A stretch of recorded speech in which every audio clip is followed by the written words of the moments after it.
Thank you, Honorable Speaker, members of the executive, honorable members, distinguished guests. The recent hail storm in Bushbuckridge Municipality, especially in Ward 21, has caused a huge damage to houses, roads, and streets. The area was struck by a hailstorm on the 23rd April 2021.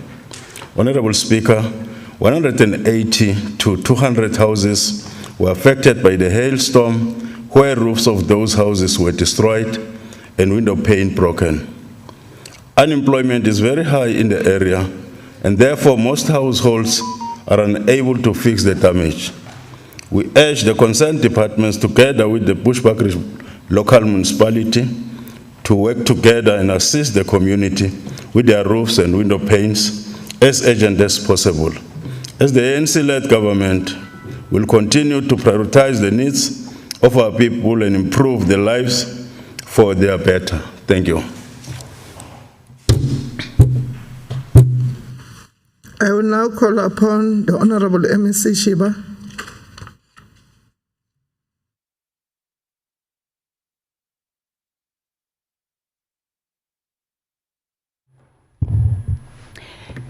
Siyabonga kakhulu somlomo kuliqiniso lokushiwo uDeputy Speaker sibambisene neDepartment of Human Settlement siphezukwayo le ndaba yale storm ukuthi sikwazi ukuthi silungiselele bantu bakithi ukuthi bakhona ukuthi bahlale kahle sibhizi ngayo leyo ndaba leyo siyitholile Honorable Speaker. Thank you very much.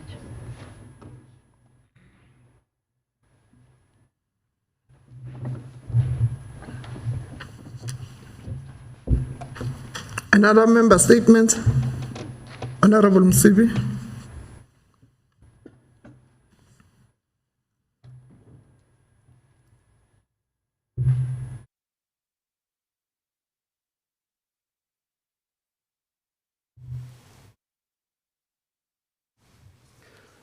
Honorable Speaker, thank you very much for the opportunity.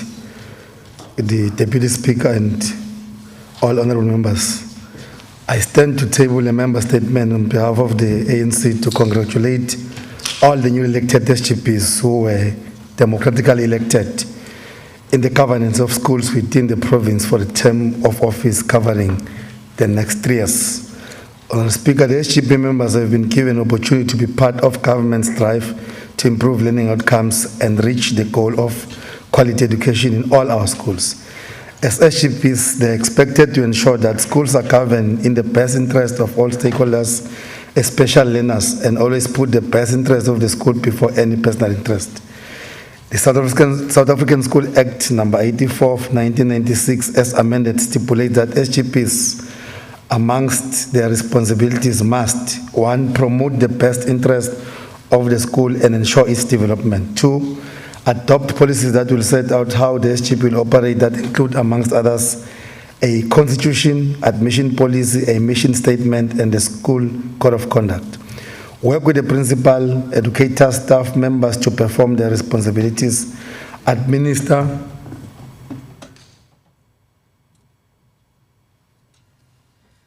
Honorable Khorabla, you can sit down, Honorable Msibi. Speaker, my apology for the interjection.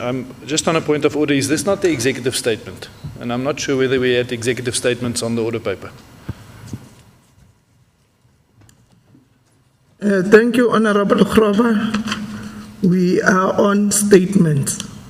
Honorable Msibi, you can continue. 4. Administer and control the property of the school, including buildings and school sports grounds. And lastly, encourage parents, learners, educators, and other staff members at the school to offer voluntary service to the school. Honorable Speaker, we'll soon start with the orientation and capacity building of all the newly elected SGPs members to ensure that they understand their roles and responsibilities. We'll also extend our appreciation and gratitude to the outgoing SGP members for the good service rendered, and we request them to officially hand over the reins of governance to the new members.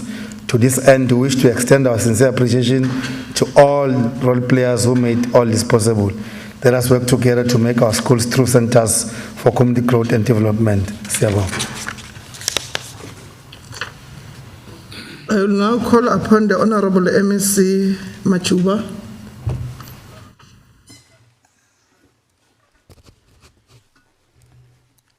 Thank you, Honorable Speaker, Deputy Speaker, and all members. Let me thank the MECs for the good statement given. And we also want to thank all stakeholders of the Department of Education for the good conduct when the elections for SGPs were done. It was quite a peaceful process and free and fair. And we believe that schools will be able to be stabilized, and we are going to make sure that they are inducted. And thank you very much, Honorable Speaker.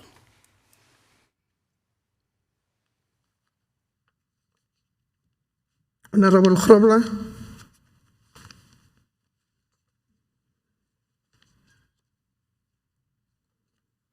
Thank you, Honourable Speaker. I rise to deliver a member statement on behalf of the Democratic Alliance. Honourable Speaker, the state of the roads in this province is a topic that we've discussed in this House and in meeting many times, in committee many times. Honourable Speaker, we all know the importance of the road network in our province, whether it's to bring tourists to our beautiful tourist attractions, whether it's moving coal to the power stations to generate electricity, or whether it's moving fresh produce between producer and retail stores. We know that the infrastructure of our roads is imperative to the success of all of these industries. Honourable Speaker, unfortunately the road infrastructure in this province is deteriorating faster than the MEC would like to admit. There are many roads that are dilapidated to a worrisome state. Various roads in the province make it difficult for tourists to arrive safely. Many roads slow down the transport of goods, and others are extremely unsafe for citizens to travel. I can mention many roads in the province, Honourable Speaker, but today I want to highlight only one of these. The R555 between Middelburg and Staffberg is an extreme concern at the moment. Not only is this road used by many citizens to travel between Mpumalanga and Limpopo, but it's also got a lot of heavy motor vehicle traffic. This includes coal trucks from the mines, and it also includes fresh produce that's moved by farmers to town. We hereby call on the MEC to do an in-person inspection on the road and to prioritise the upgrade of the shoulders of the roads and the potholes in the short term, and in the medium term to upgrade the entire road. Thank you.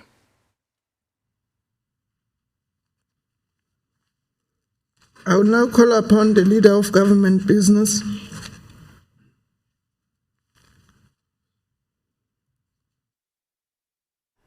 No, thank you very much, Honourable Speaker, and let me appreciate the statement from the Honourable Member from the DA, Honourable Grobler. Indeed, as this government and the Department of Public Works, Roads and Transport in particular, it's a responsibility to make sure that our roads are in a state that is usable for all motorists in our province. But the Honourable Member will also take into cognizance that we had heavy rain in this past season, and some of our roads were affected by the rain. And as such, it's not an excuse, but I will really refer the particular matter to the MEC of Public Works, Roads and Transport to attend to. Thank you very much.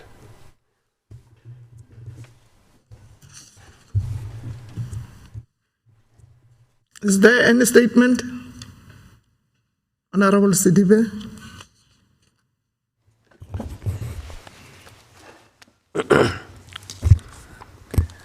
Thank you, Honourable Speaker.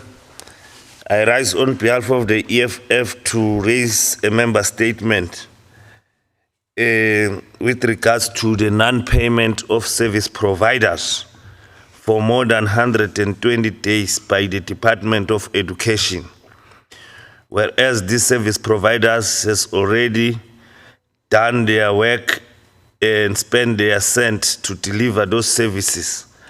And as a result, they are in trouble with their suppliers because they are not paying them, because they're waiting for their invoices to be paid by the department. And this is contrary to the Public Finance Management Act and the commitment made by the Premier that all service providers in the province will be paid within 30 days. I so rise. I will now call upon the Honorable MEC Machuba.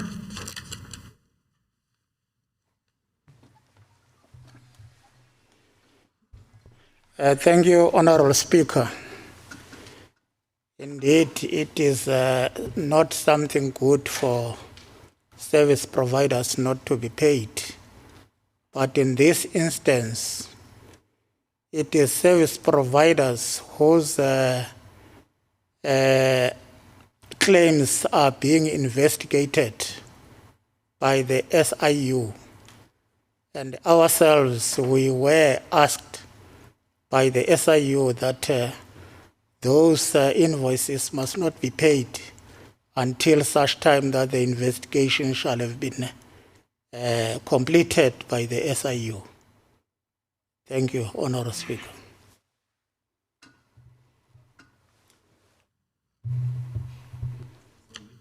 Is there any statement?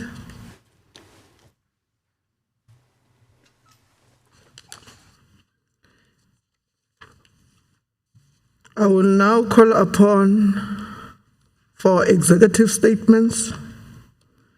I will now call upon the Honorable Member, Honorable Manzini, the MEC for Health. Over to you, MEC. Thank you very much, Honorable Speaker, honorable members. COVID-19 pandemic continues to pose a threat to the health of our individuals. We applaud the gains we have made in the fight against COVID-19 in the province, especially the role by our frontline workers in reducing the infection and death in our communities. We are at a critical point in the fight against COVID-19. We have made great gains as a province, but our effort may be worthless if we do not take responsibility for our own health. We know the painful manifestation of COVID-19 symptoms, the anguish and nursing sick relatives, the loneliness of isolation and hospitalization, and the grief of mourning our loss and bereavement. It is time the people of Mpumalanga province take charge and drive the virus out of our social and economic lives. This requires unity of purpose for all of us to form a united force to save our nation.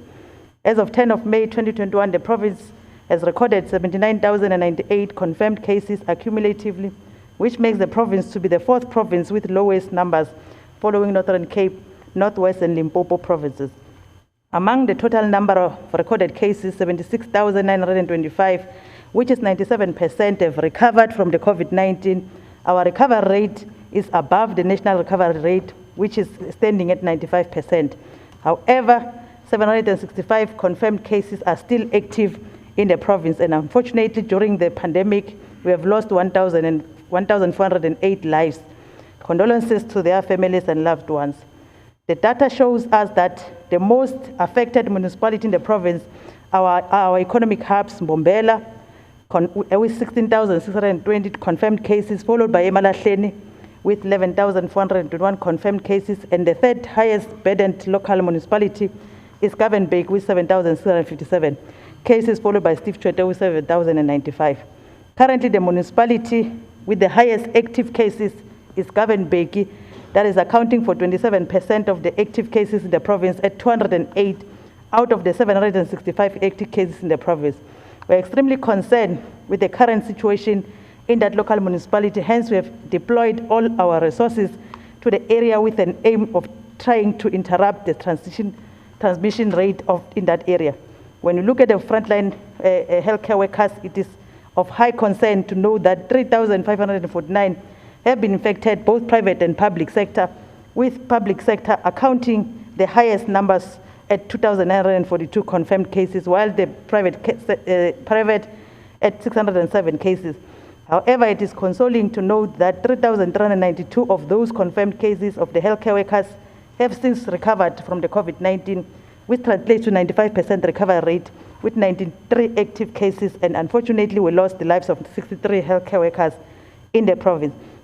As we are preparing for the anticipated third and fourth wave COVID-19 pandemic, the province has learned lessons and good practices during the first and second waves.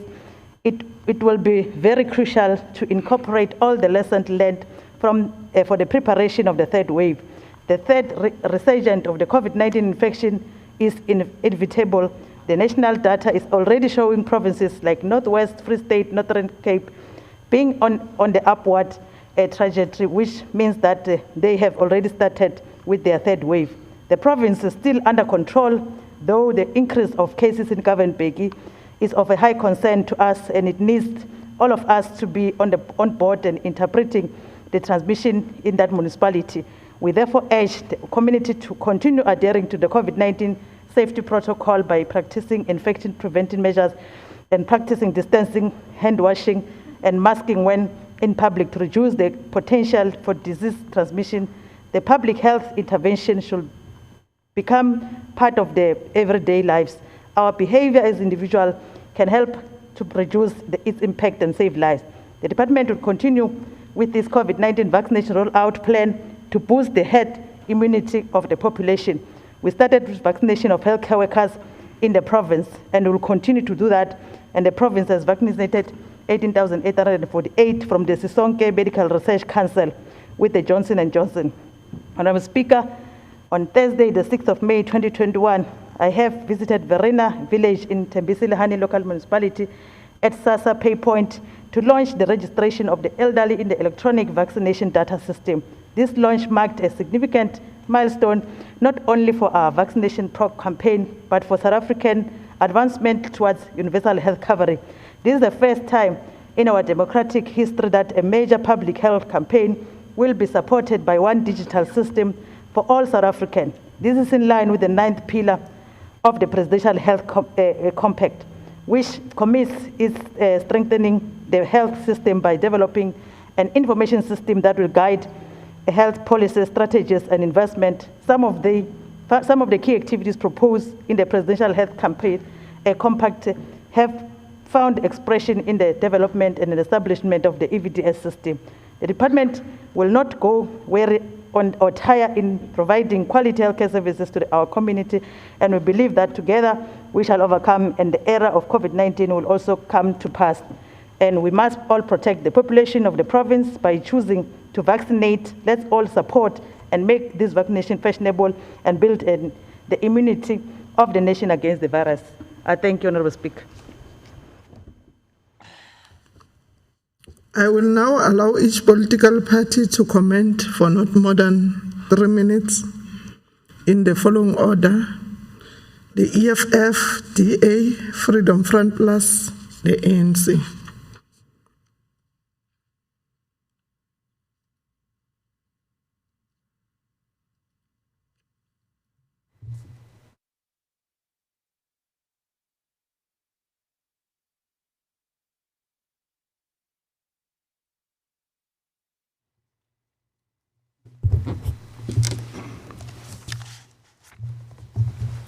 Thank you, Madam Speaker, and greetings to the House.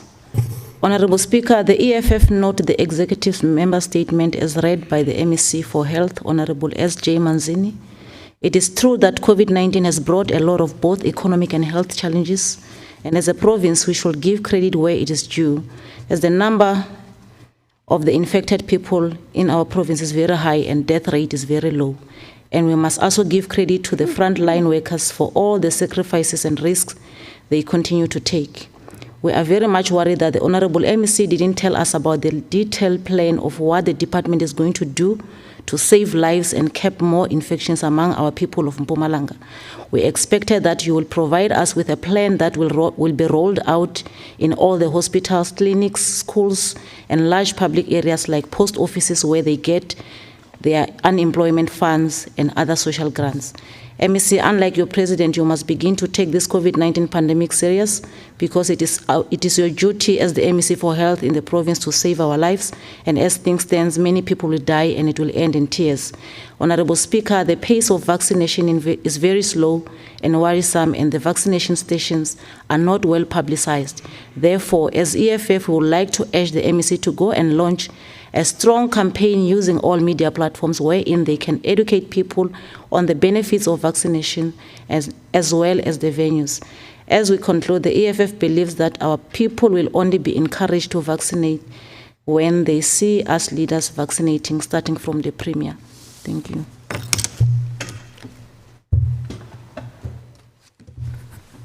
Honourable Speaker, before I start, we would also just like to pass our deepest condolences to all those families who lost loved ones due to COVID-19.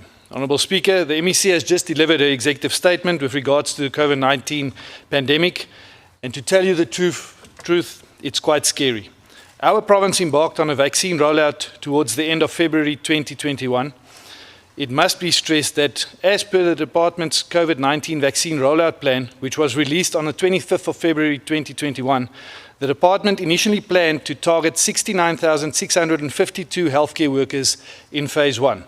Honourable MEC, today you reported that during phase 1, we were expected to vaccinate 51,156 healthcare workers as part of phase 1.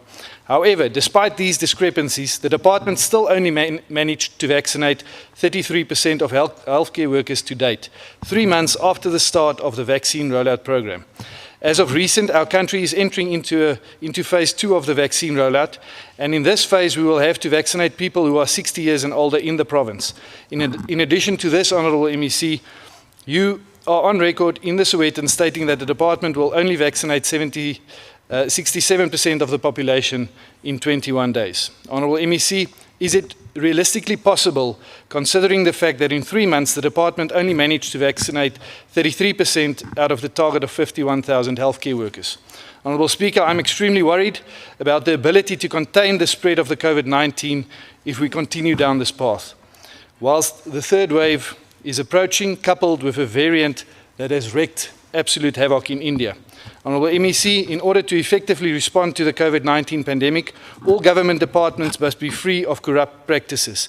I find it extremely concerning that despite the SIU COVID-19 PPE procurement record, which has singled out 2 employees in your department and which stated that they should face disciplinary actions, these referrals were instead submitted to lawyers for review, and this House is still waiting for the Premier to table the report.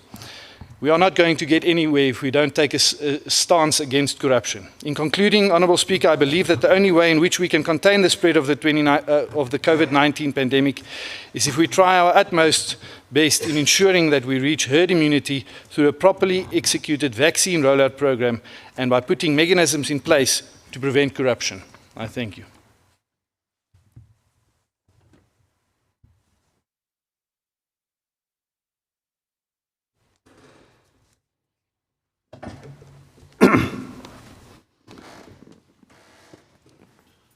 Madam Speaker,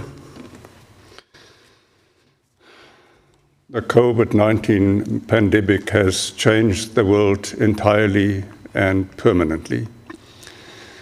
The COVID-19 pandemic does not choose on the basis of political affiliation. The COVID-19 struck us all, and if we are confronted with a disease that unites us all, it behoves me to declare that we will assist wherever we can. We will disagree, but in the light of the severity of this pandemic, we offer our support wherever we can. I thank you.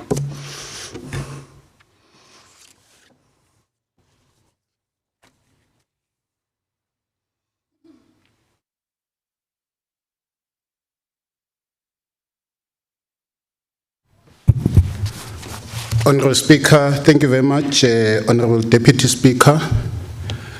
Honourable Speaker, we think that we must thank, as this province, we must thank the Department of Health together with the Command Council for the good job that they have done, the manner in which they have responded to the COVID-19 pandemic, the manner in which they have intervened to provide the PPEs to workers, their attitude and their prompt response have encouraged workers to cooperate with the departments.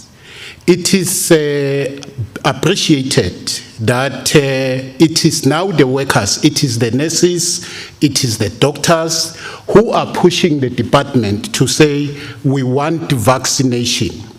They have been demanding to the department that they willingly in fact want to do the vaccination, they want to take the vaccination, and they are in fact collaborating with the department. I think that should in fact be appreciated, that there is that collaborative and working together attitude between the department and in fact the trade unions that represent the workers.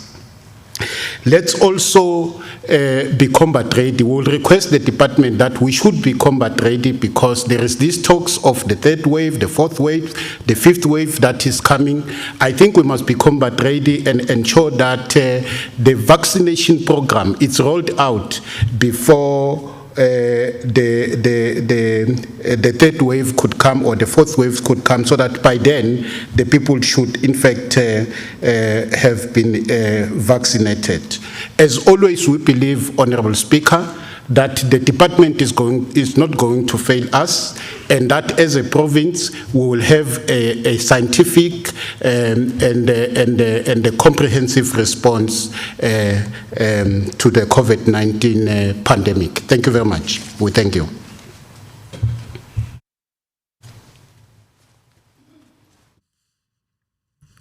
Honorable members, there is another executive statement in the name of Honorable P.V. Mkachwa, the MEC for Finance, Economic Development and Tourism. Over to you, MEC. Thank you, Madam Speaker, and the Deputy Speaker, and all honorable members. Madam Speaker, as the Department of Economic Development and Tourism, we have started to intervene in the resuscitating the economy of the province. In this regard, we are busy putting the final touches to the Mpumalanga Economic Reconstruction and Recovery Plan, which will serve as a blueprint towards full economic recovery. Although this plan has not been finalized, we are already implementing parts of the plan through the provision of financial and non-financial support to small businesses and cooperatives.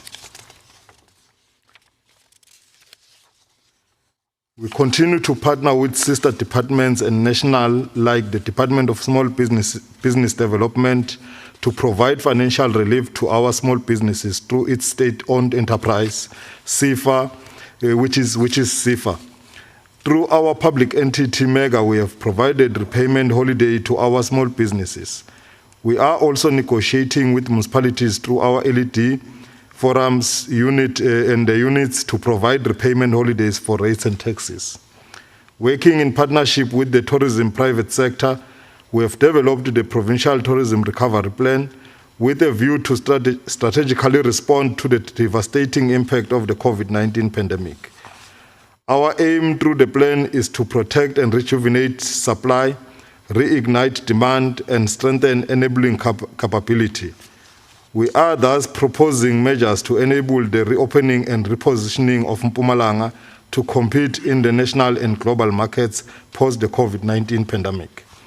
We have already started providing relief fund to tourism businesses, including to SMMEs in distress due to the pandemic.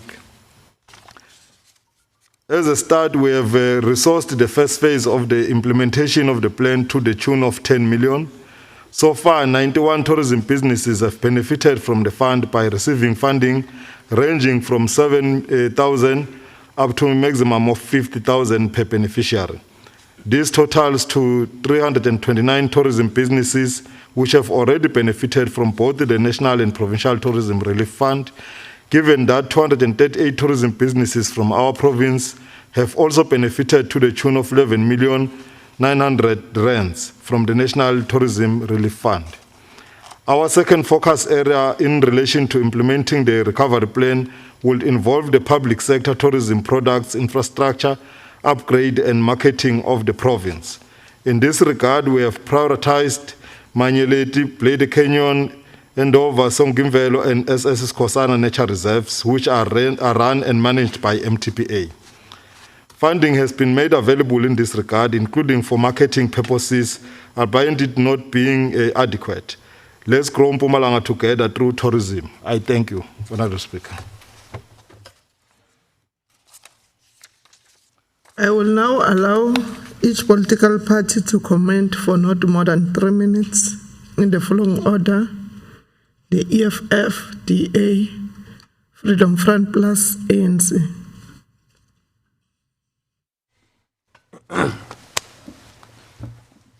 Thank you, Honorable Speaker. Well, I don't agree with the executive statement by the MEC on the basis that, one, SMME's businesses are still closed to date. And secondly, that 7,000 to 50,000 is not enough for COVID relief, because these businesses were deadly affected to an extent that they were shut down altogether. And I also challenged the MEC to bring forward to this August House any proof from MEGA that, or any record, therefore, that MEGA has started to roll out the program of assisting our SMMEs through the COVID Relief Fund, because MEGA is on record in the portfolio committee indicating that they don't have money, they didn't receive budget from the principal department, which is the department that the MEC is heading. And MEGA is on record that they've requested money from CIFA and other financial institutions for the applications that they've received from the other SMEs that are affected by the COVID-19, but there is no positive response either from anyone. So I challenge the MEC to bring forward any record that proves that the department and MEGA have started to assist the SMME, because I know from where I'm sitting that that is not true. And remember, when we're in this August House, we must always tell the truth, because we're talking under oath, and hence I'm challenging him to bring the record through you, Speaker, because I know that it's not true. It's not what we got from the portfolio committee. Either someone is misleading him as the MEC, or I don't understand. I thank you.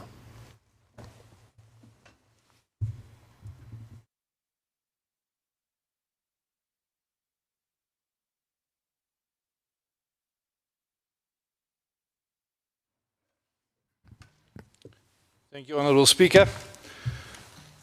Honourable Speaker, we take note of the executive statement by the MEC, and although Rule 93, subsection 4 says whenever possible a copy of the executive statement must be circulated, we would just like it to be noted that this statement was not circulated, which is not a problem because it's not allowed, it's not necessary, but I just think it shows due respect to the House if you circulate your executive statement, MEC, because then we can actually prepare with real numbers. Be that as it may, we can speak on the topic because we've been sitting on the portfolio. And MEC, I can honestly say that I disagree with you that this province's economy is busy turning around. The expanded unemployment rate at this moment is 42.6%. That means people that have stopped looking for jobs is 42.6% of the population of this country, of this province. And that's not a good picture painted. Now, the mechanisms that we've been putting in place in this province to sort out that unemployment or eradicate that unemployment, the one biggest entity is MEGA. And it's no secret in this House that the Democratic Alliance has been calling for the disbandment of MEGA because they don't perform their mandate. It's a money drain or a pit for money And none of the projects that MEGA has ever embarked on has been successful. They get owed a huge amount of money on their property portfolio. They don't support any of the projects or the small businesses, medium enterprises that they promise to do. They leave people there, they set them up for failure, they give them money, but they do nothing to support them further. And it's no secret that I've been speaking in committee and in this House about the failures of MEGA. I can carry on about things like the MTPA and other places where we can actually create employment. I can speak about our lovely tourist attractions which we can use to create jobs in this province. But I've done that. What I would like to do, MEC, is just to tell you about a few things that the Democratic Alliance uses there where we govern, in several municipalities as well as in the Western Cape. The first thing you do is you make it very easy for businesses to open up. There's a lot of entrepreneurs out there that can actually open up businesses who've got great ideas. You make it easy for them to open up. You don't have to make them to pay bribes. I'm busy speaking, Speaker. There's no place for interjection when I reply to the MEC. He's just wasting my time. Honorable Grobler, you may take your seat.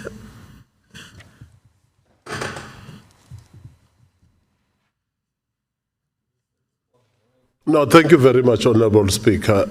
The point of order that I'm raising is the language used by the Honorable Member Grobler, in the House, that the MEC can continue with other things like MTPA and the rest. Instead, we can visit the Hansard. Instead, we say the department can do away with MEGA and continue with the entities like MTPA and the rest. That is my point of order, Speaker, the language used in the House. Thank you very much. Well, Speaker, that is what normally happens when you hit the ANC hard and when you give them real solutions for their problems. MEC, so you make it easy for businesses to open up. You don't make people pay bribes to open up their businesses. You give them licenses. You make it easy for them to find premises. You give them tax cuts so that they can actually use the money to put into their businesses. More than that, MEC, you give them cuts on rates and taxes if they employ locals and if they employ the youth. You provide mentorship for your business owners so they can actually teach people how to trade and how to get jobs so that they walk out of there with a skill. Honorable Then you actually empower people. Honorable Grobler. Yes, Speaker. Take your seat. Honorable Speaker, I've raised a point of order on the language raised by the Honorable Member in the House. And can I get a response from the Speaker over my point of order? Thank you very much. Thank you very much, Honorable Shongwe. Honorable Grobler, can you withdraw? What must I withdraw, Speaker? No, I will not withdraw. I think you should go back to Hansard and look at that. I didn't say anything wrong. The MEC is wasting my time. There's no point of order there. You can visit Hansard. Honorable Grobler. You can come back with a ruling. I'm not going to withdraw that. I didn't say anything wrong. I didn't say anything. You can go to Hansard and you can come back with a ruling, and if I need to withdraw, I'll withdraw then, but I didn't say anything wrong. In fact, I think you should then speak on the MEC when he speaks on opposition parties, when they give actual real advice that can make governance better in this province, and stop wasting time. Anyway, thank you, Honourable Speaker. MEC, what you then do is you provide mentorship to business owners. Honourable Grobler. So that they can... Yes, Speaker. Before you can continue, we'll revisit maybe the recordings and we'll give the ruling in the next sitting. Thank because you, you don't agree to withdraw. That's good legal. Then you are left with 20 seconds. Thank you, Speaker. That's about just enough to tell the MEC. MEC, and the last thing you do is you take corruption out of the system, because corruption is actually eating money that can make a difference in the lives of the citizens of this province. And then, MEC, you can come back with an executive statement, and you can actually circulate it, because you can be proud of what you said, because your unemployment rate will go down. The time is up, Honourable Member. Up in the province, and money will be worth the rand that you spend. Thank you.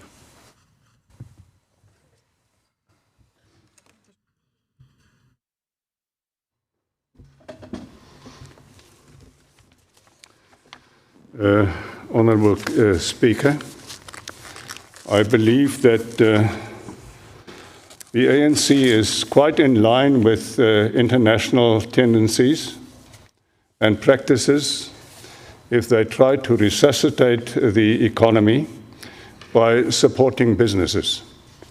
But may I stop there? Because I do not believe, and I've said it so many times, I do not believe that it's the function of government to involve itself too much in the economy. It's not the function of government to create jobs. I am of the opinion, and I take it that the governing party will disagree with me.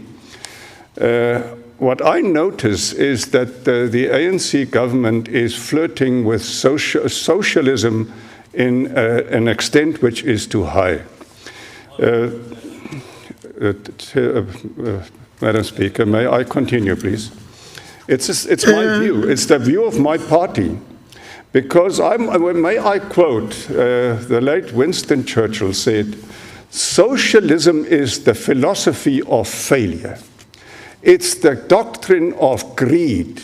It's the creed of envy. That is what socialism is. And the problems that we have in this country is because of too much government. We do not more lead, Honorable members, do not lead more government, we need less government and less involvement. Weber, can you sit down?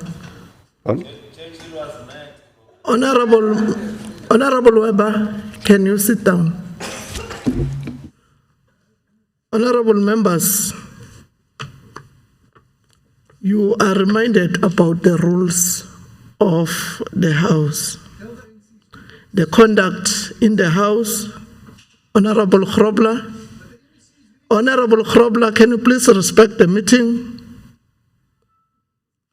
The House have adopted the rules, and there's a way in which we must conduct ourselves in the House.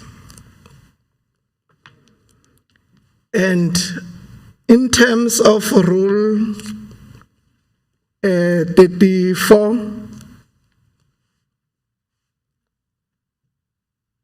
number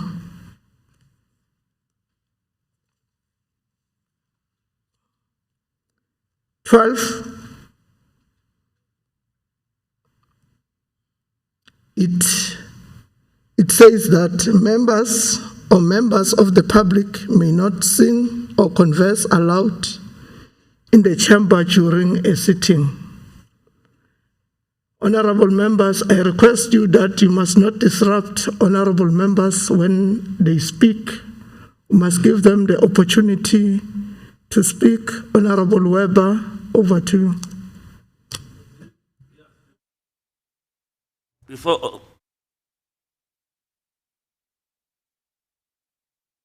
Honorable Sidibe. Yeah, thank you, Honorable Speaker. But equally, I understand the ground rules for the sake of the decorum. We can't appreciate someone coming here to appreciate an apartheid architect in this house, in this democratic house. No. You can't be telling us about Winston Churchill, the father of apartheid. Not here. 27 years into democracy, still believing in that nonsense. It can't be. Thank you. No, Honorable Sidibe. Honorable Sidibe, your language is not correct. Can you please withdraw? Nonsense means nonsensical. Nonsensical. It's just the abbreviation. There's nothing wrong with nonsense. It's nonsensical. It does not make sense. Thank you. Okay, Honorable Weber, you may continue. Madam Speaker, I'm surprised that all of a sudden I'm reminded of apartheid. My views on the economy have got nothing to do with apartheid. And therefore, I object against interfering with me when I talk about the economy. And my attitude is to build. My attitude is to give advice that we all become rich, we all become wealthy. And the way to become wealthy, this country needs a policy that will support that. Because socialism will destruct the economy. Socialism is the philosophy of failure. Show me one country in the world that has become positive and rich and prosperous because of socialist tendencies. It is capitalism that builds an economy. We must free the economy, and therefore I concur with Honorable Grobler to say you must make it easy for business to flourish. You must make it easy for business to start. Then we will all prosper, and everything will be prosperous in South Africa. I thank you, Madam Speaker.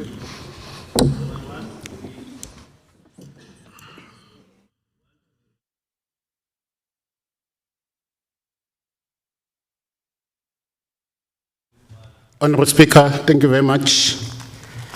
We welcome the executive statement from the Honourable MEC, and we welcome it because it focuses on the strategic pillars of our economy in the province. As we know that the pillars of the Mpumalanga economy is agriculture, mining, manufacturing, and in fact tourism.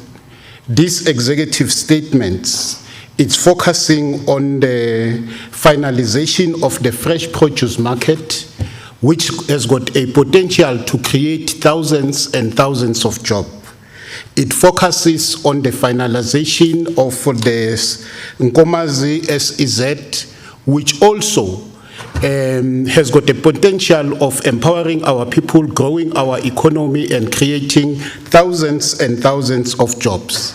But as we appreciate this executive statement, Honourable Speaker, I think we must urge the Honourable MEC to pay attention to the agri-hub and operationalize the agri-hubs, because most of the agri-hubs, they are finished, especially the Mkondo agri-hub.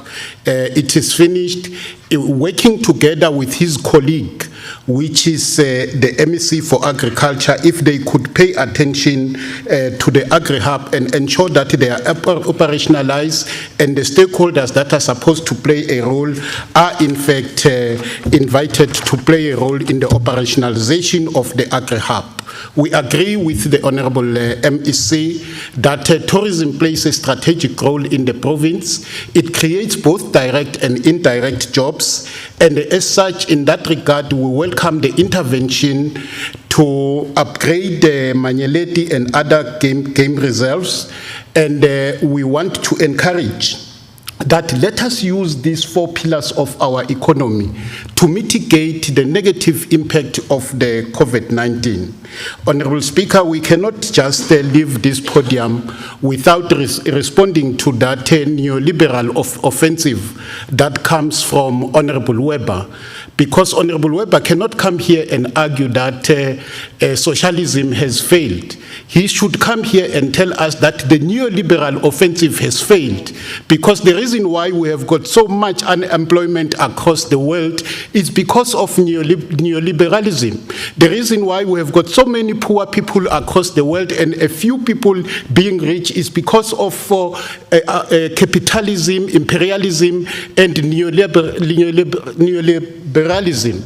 The reason why we have got COVID-19 that has killed mostly the working class people of this world and the rich people of this world being safe is because of the neoliberalism offensive that concentrate the resources of this world to only a few individuals, and the most of the people, the poor and the destitute, they are left to suffer. So he cannot come here and try to justify imperialism and neoliberalism. And we would argue in the opposite to say that socialism is the future and it needs to be built now and not in the future, but today. Thank you very much.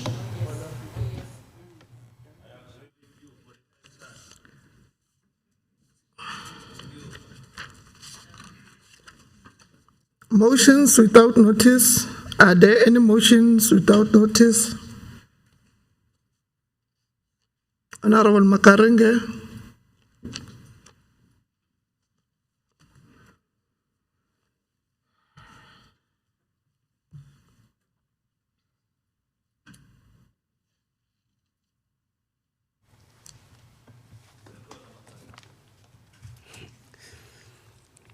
Honorable Speaker, I rise to move a motion without notice on behalf of the ANC to commend and appreciate the announcement made by Transport Minister Mr. Fikile Mbalule that the Carino interchange outside the city of Mbombela is well underway and it will be completed by November. This interchange forms part of government's road infrastructure initiatives that are delivered through the South African National Road Agency, SANRAL. Noting that the project has brought about job creation and empowered local and surrounding SMEs with skills development and subcontracting opportunities.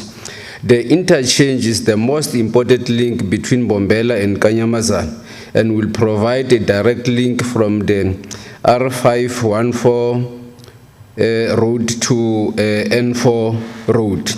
The R514 also provides access to the Kruger Mpumalanga International Airport. Further noting that in considering the strategic importance of this intersection, the number of growth in traffic volumes due to higher commuter traffic and the traffic safety record, it was recommended that the intersection be upgraded to a grade separated interchange under the concession contract. Indeed, infrastructure development is critical for economic growth, job creation and skills development. A total of 54 local subcontractors and over 300 local community members are currently employed on site. It is against this backdrop that the ANC impressed upon this House to appreciate the Department of Transport for such a massive road infrastructure development project. I so move. The question before the House is whether we agree to adopt the motion. Agreed to? So agreed.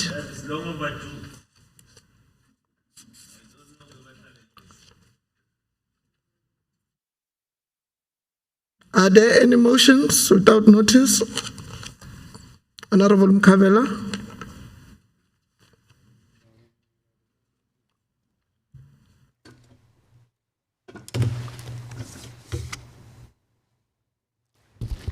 Thank you, Honorable Speaker.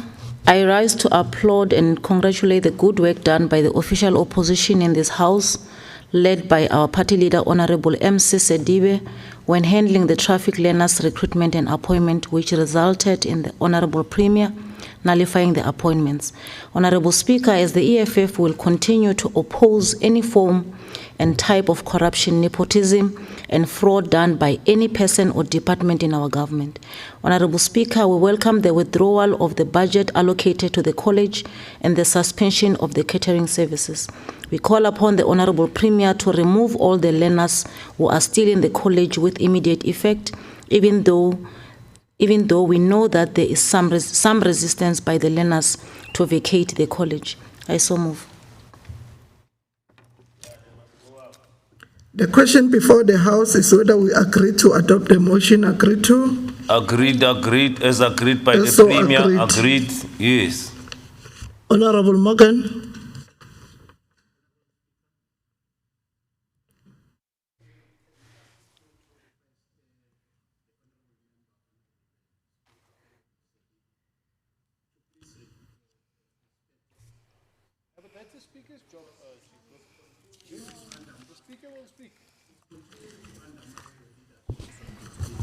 Please, we can't hear what you say. No, in which sense? Honorable members, Honorable Morgan, can you please take your seat? Honorable members, it seems as if the rules, we're not following the rules. In terms of the rules, Rule 37, members may not interrupt the speaker which is on the platform. A member may not interrupt another member while speaking, except to put a question to such a member or call attention to a point of order, a question of privilege, or the presence of non-members on the floor of the House.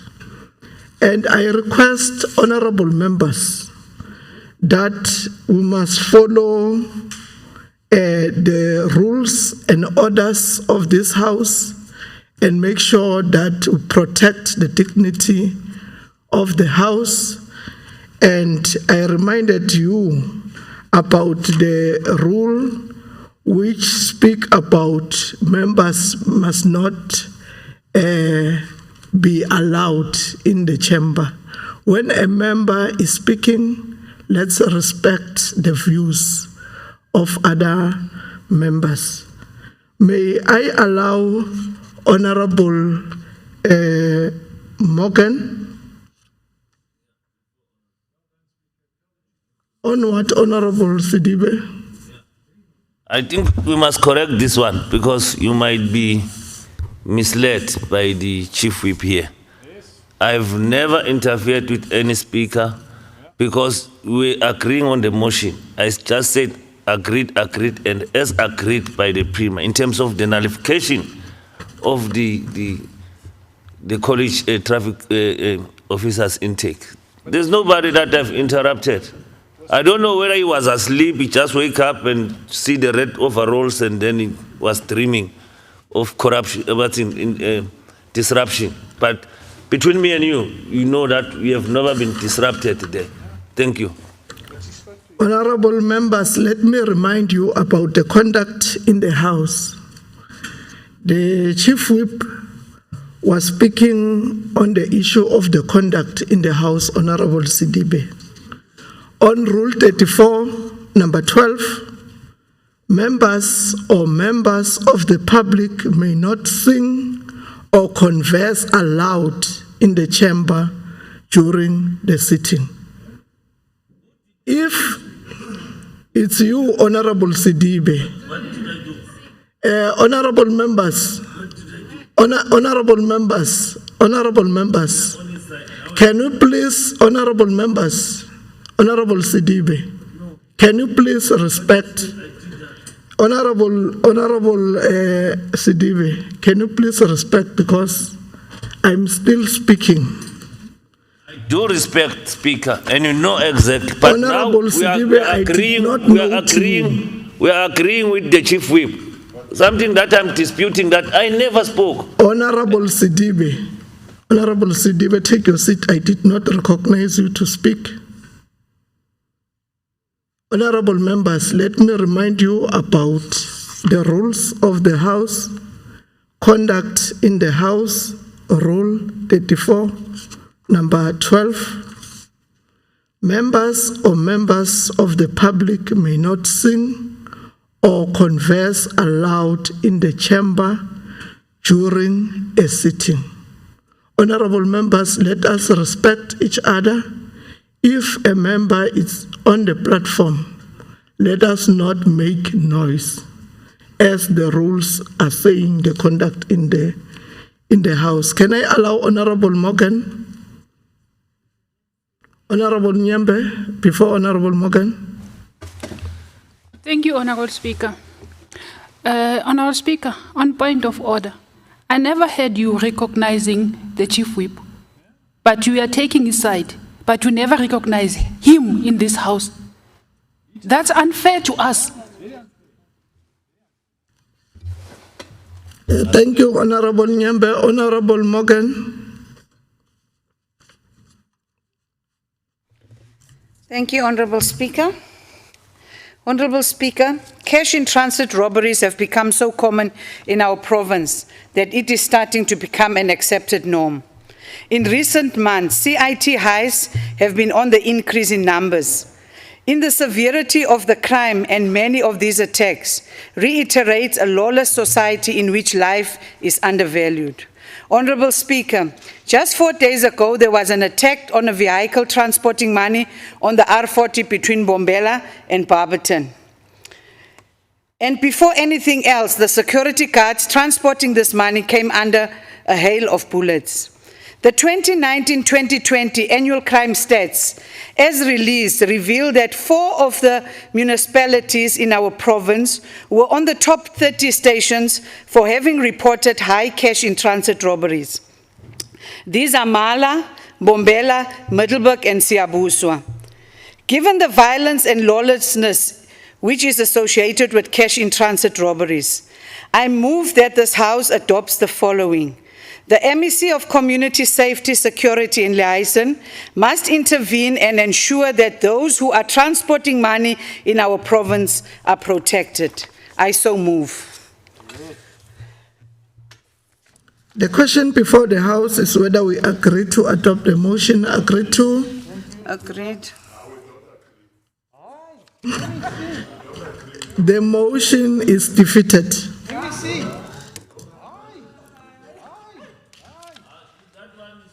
Is there any motion without notice? Honorable Machuba.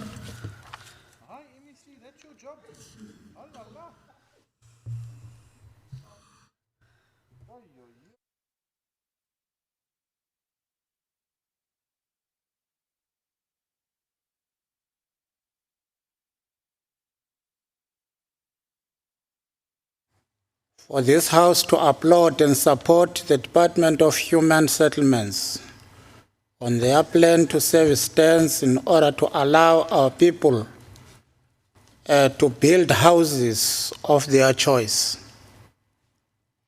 This initiative will see the people of Mpumalanga building homes that they like, noting that top structures for the most vulnerable members of our community, the elderly, child-headed families, people living with disabilities, gender-based violence survivors who have no means to provide for themselves, and other vulnerable groups will be provided.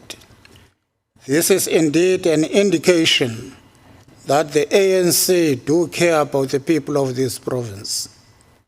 Further noting that for the 2021-22 financial year, the Department of Human Settlements will service more than 5,000 sites for different categories of housing programs, complete more than 3,000 units again under different programs, including People's Housing Program, low-cost program, military veterans, rural housing, and integrated residential housing program. Honorable Speaker, I move that this House welcomes this positive gesture made by the Department and also encourages the Department of Human Settlements to work more harder to achieve these good initiatives. I so move.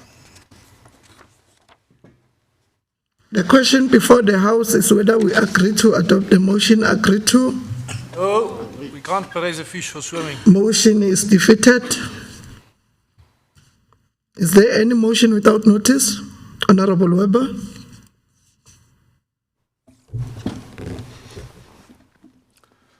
Madam Speaker, I rise on behalf of the Freedom Front Plus to express our deepest condolences to the whole Zulu nation, especially the Royal House of the Zulus, with the tremendous loss of Ndlovukazi. We know the pain that you have suffered. It's not only the Royal Zulu House, but also the Royal Swazi House, because the Queen was the daughter of the late King Sombuza. Siyazi ukuthi kubuhlungu kanjani. Asazi ukuthi kwenzeka kanjani ukuthi nina nilahlekelwe indodana lahlekelwa isilo bese lahlekelwa indlovukazi kubhlungu kakhulu sonke siyabona ukuthi kubhlungu nathi siyakuzwa lokubhlungu. I so move. The question before the House is whether we agree to adopt the motion. Agreed to? As so agreed. Notices of motion. Are there notices of motion? Honorable Sidibe. Thank you, Honorable Speaker. Before I raise my motion, my notice of motion, I'll request that the whipper, the whip from the ruling party and the official opposition, all, they must process these notices of motion because we must come and debate here. We raise them for a purpose. So it must not be like we are just raising them for the sake of raising. Because since we have started this sixth parliament, we have never engaged on any notices of motion. We have never debated one. So it's for your noting, Honorable Speaker. Honorable Speaker, I rise on behalf of the EFF to raise a notice of motion that the House in its next sitting debate the corruption that is taking place in the Department of Education and the non-payment of the service provider, who in the main are blacks and emerging companies, so that we can establish which institution supersedes each other between the SIU and the department itself, and between the law, the PFMA in particular, and the SIU Act. As the MEC said, they can't pay it because they are investigating other contractors. I so move. Motion is noted and will be dealt with accordingly. Are there any other notices of motions?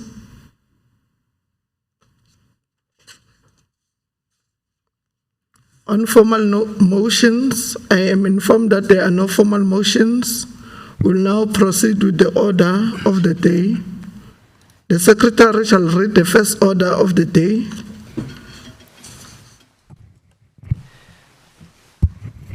Order number 1, questions for oral reply to the members of the Executive Council. I have a question paper in front of me with questions for oral reply to members of the Executive Council, MECs. I am informed that the question paper was duly circulated to all members of the legislature. We'll now proceed to questions for oral reply as they appear on the question paper. I will now call upon the Honorable MEC for Finance and Economic Development and Tourism to respond to the questions raised by Honorable F. Mlombo.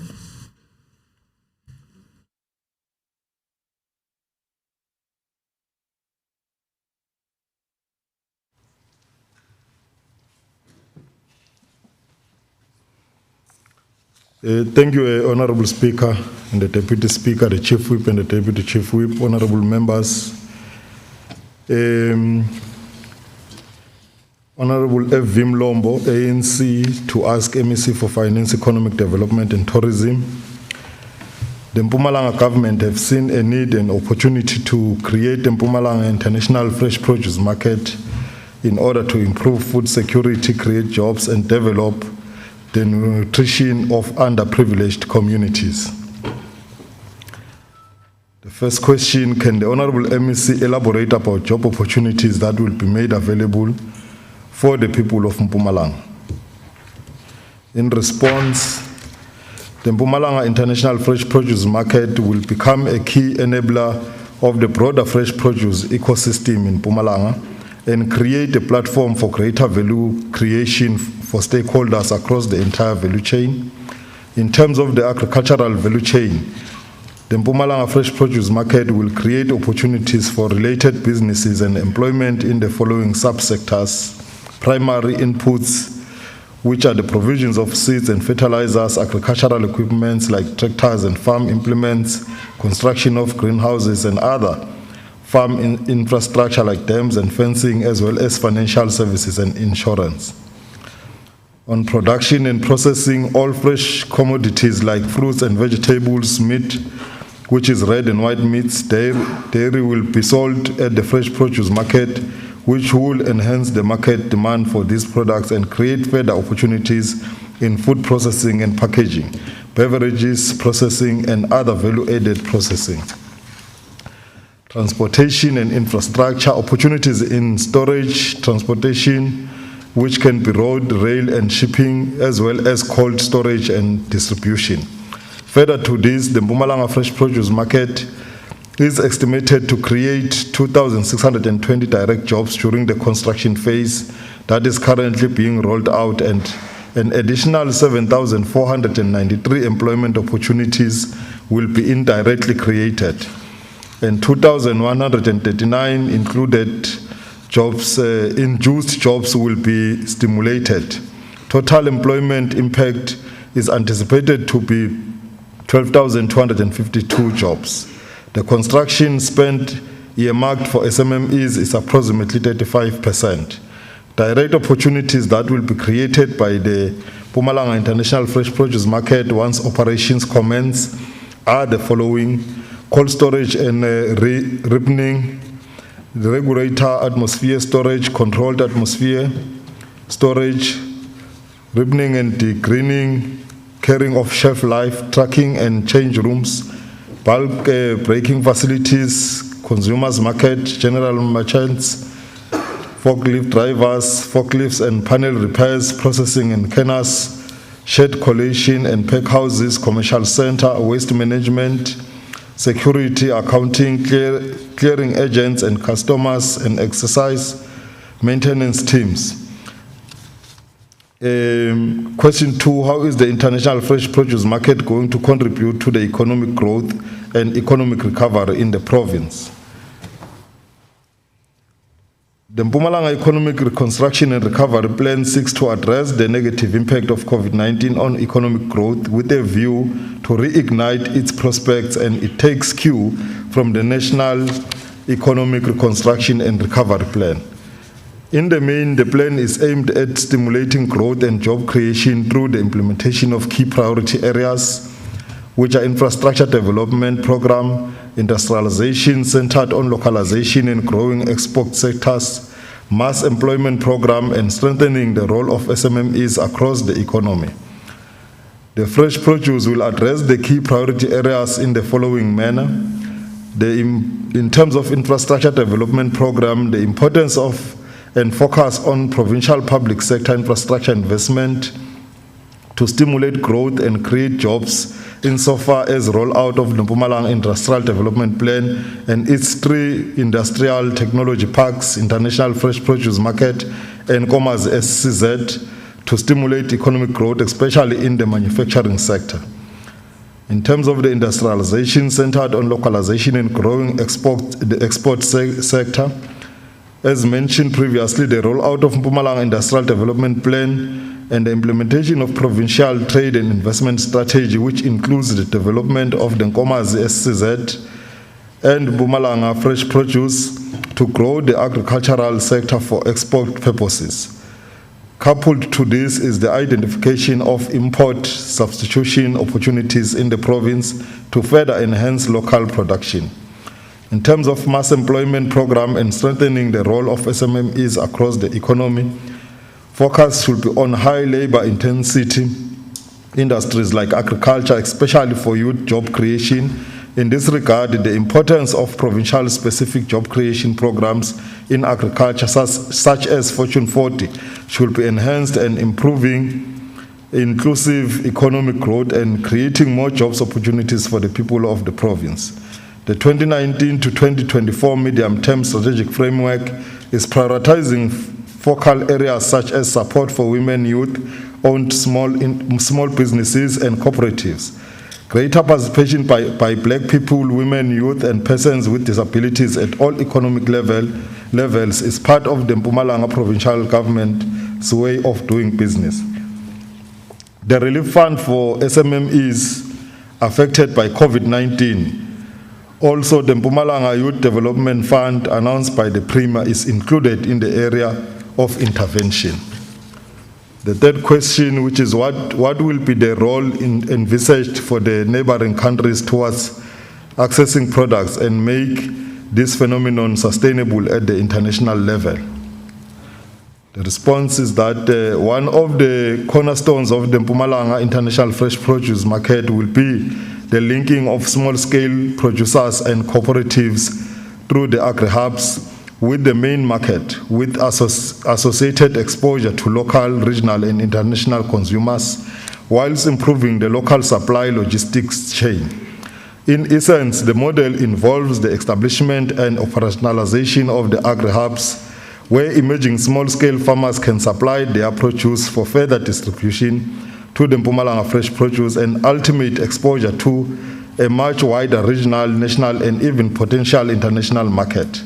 The importance of Mozambique, especially the port of Maputo, cannot be overemphasized, hence the importance of the signed memorandum of understanding with the province of Maputo, where collaboration on agriculture, logistics, and other areas will focus strongly on the establishment of the major infrastructure projects of both the Mpumalanga International Fresh Produce Market as well as the Nkomazi SCZ. This will ensure not only collaboration on primary agriculture, but will also ensure that the province can benefit of the comparative advantage it has over the provinces which access to the port of Maputo.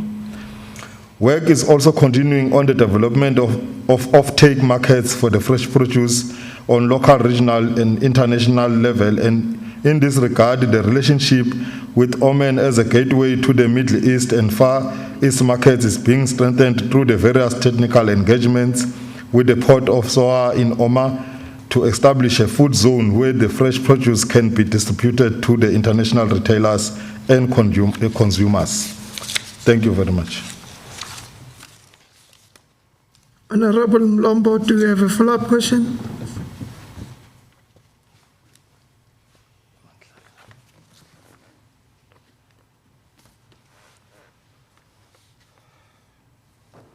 Honourable Speaker, let's thank the Honourable MEC for the very detailed response to our question. But Honourable Speaker, we know that the Honourable MEC has hit the ground running. We know that he has already visited the fresh produce market in the few days that he has been in office. Can we ask the Honourable MEC as to what is his impression? Are we going to be able to finalize the construction of the fresh produce market by the deadline that we have set ourselves? If I'm not mistaken, Honourable MEC, is 2022.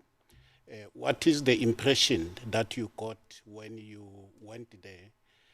Presumably you went there last week, if I'm not mistaken, because I've been following on what you're doing. So I know that. Thank you. Honorable MEC.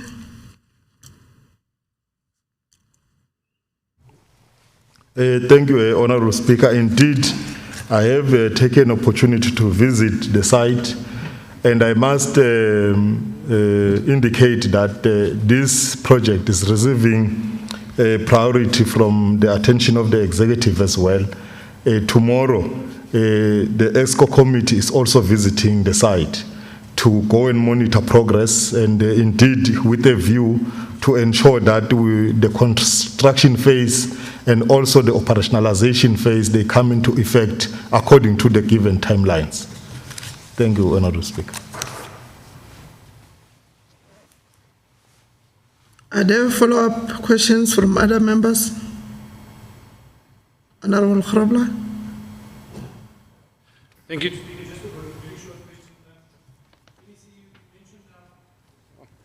Well, the time you mentioned timelines, etc. I just want a month and a year. for example, February 2020, out of your hip, when do you think are we going to start using the fresh produce market? Just a month and year, just for us to see how close we can get to that, please.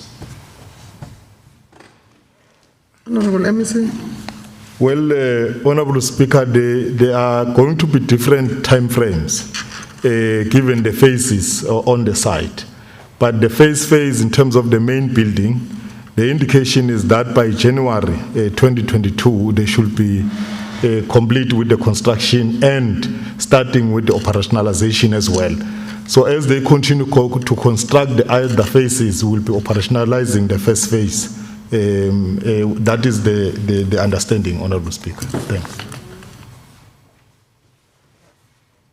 Is there any follow-up questions from other members? Thank you, Honorable MEC. We'll now proceed to the next question. Honorable NP Kabela, EFF, to ask the MEC for health. Over to you, Honorable MEC.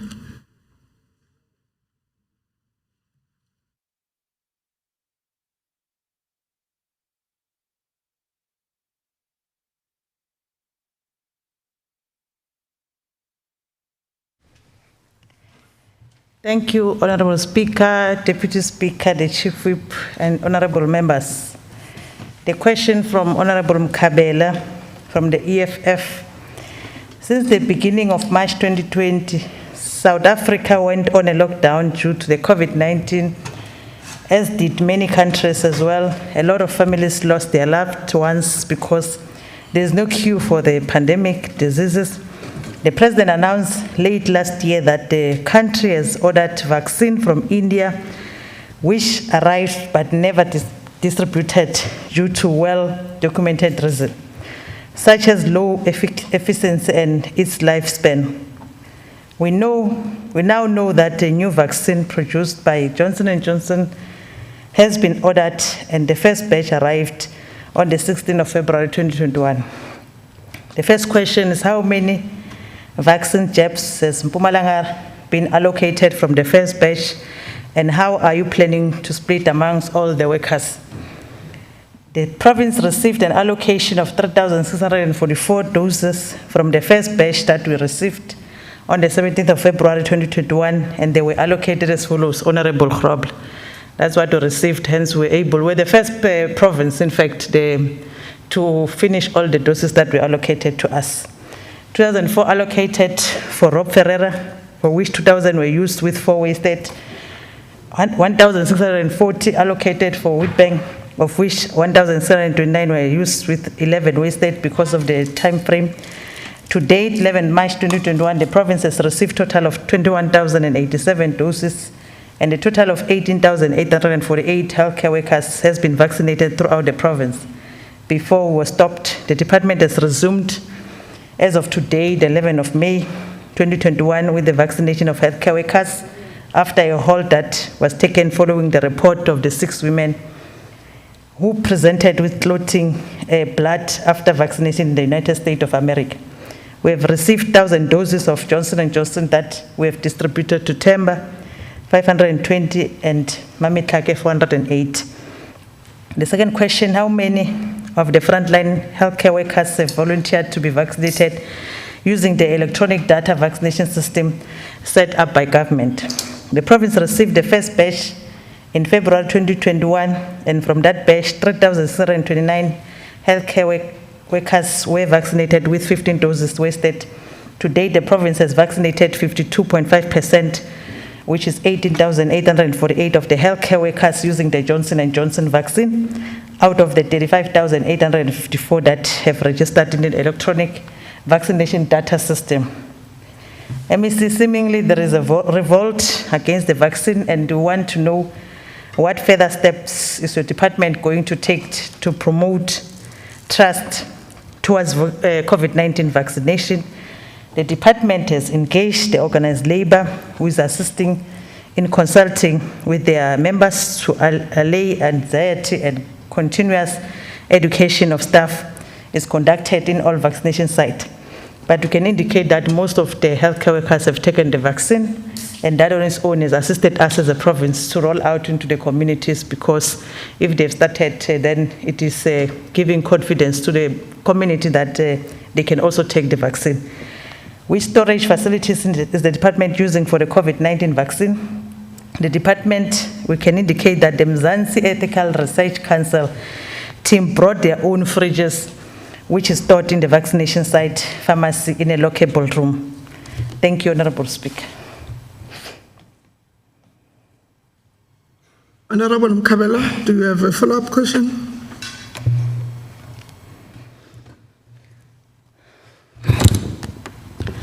Thank you, Speaker. I have no follow-up questions. I think the responses were very much detailed. Thank you, Honorable MEC. Are there follow-up questions from other members? Honorable Weber.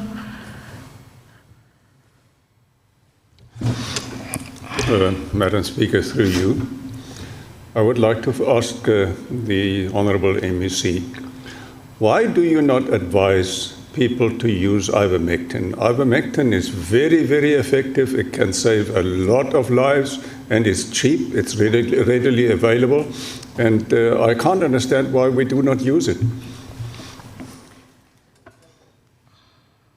Honorable MEC. Thank you very much, Honorable Speaker. Honorable Weber, we are a country that whatever that we do it so that all South African can have confidence, and hence whatever that is used on our members of the community is tested, and hence even now the Pfizer, we have not yet started in distribution because it is first tested.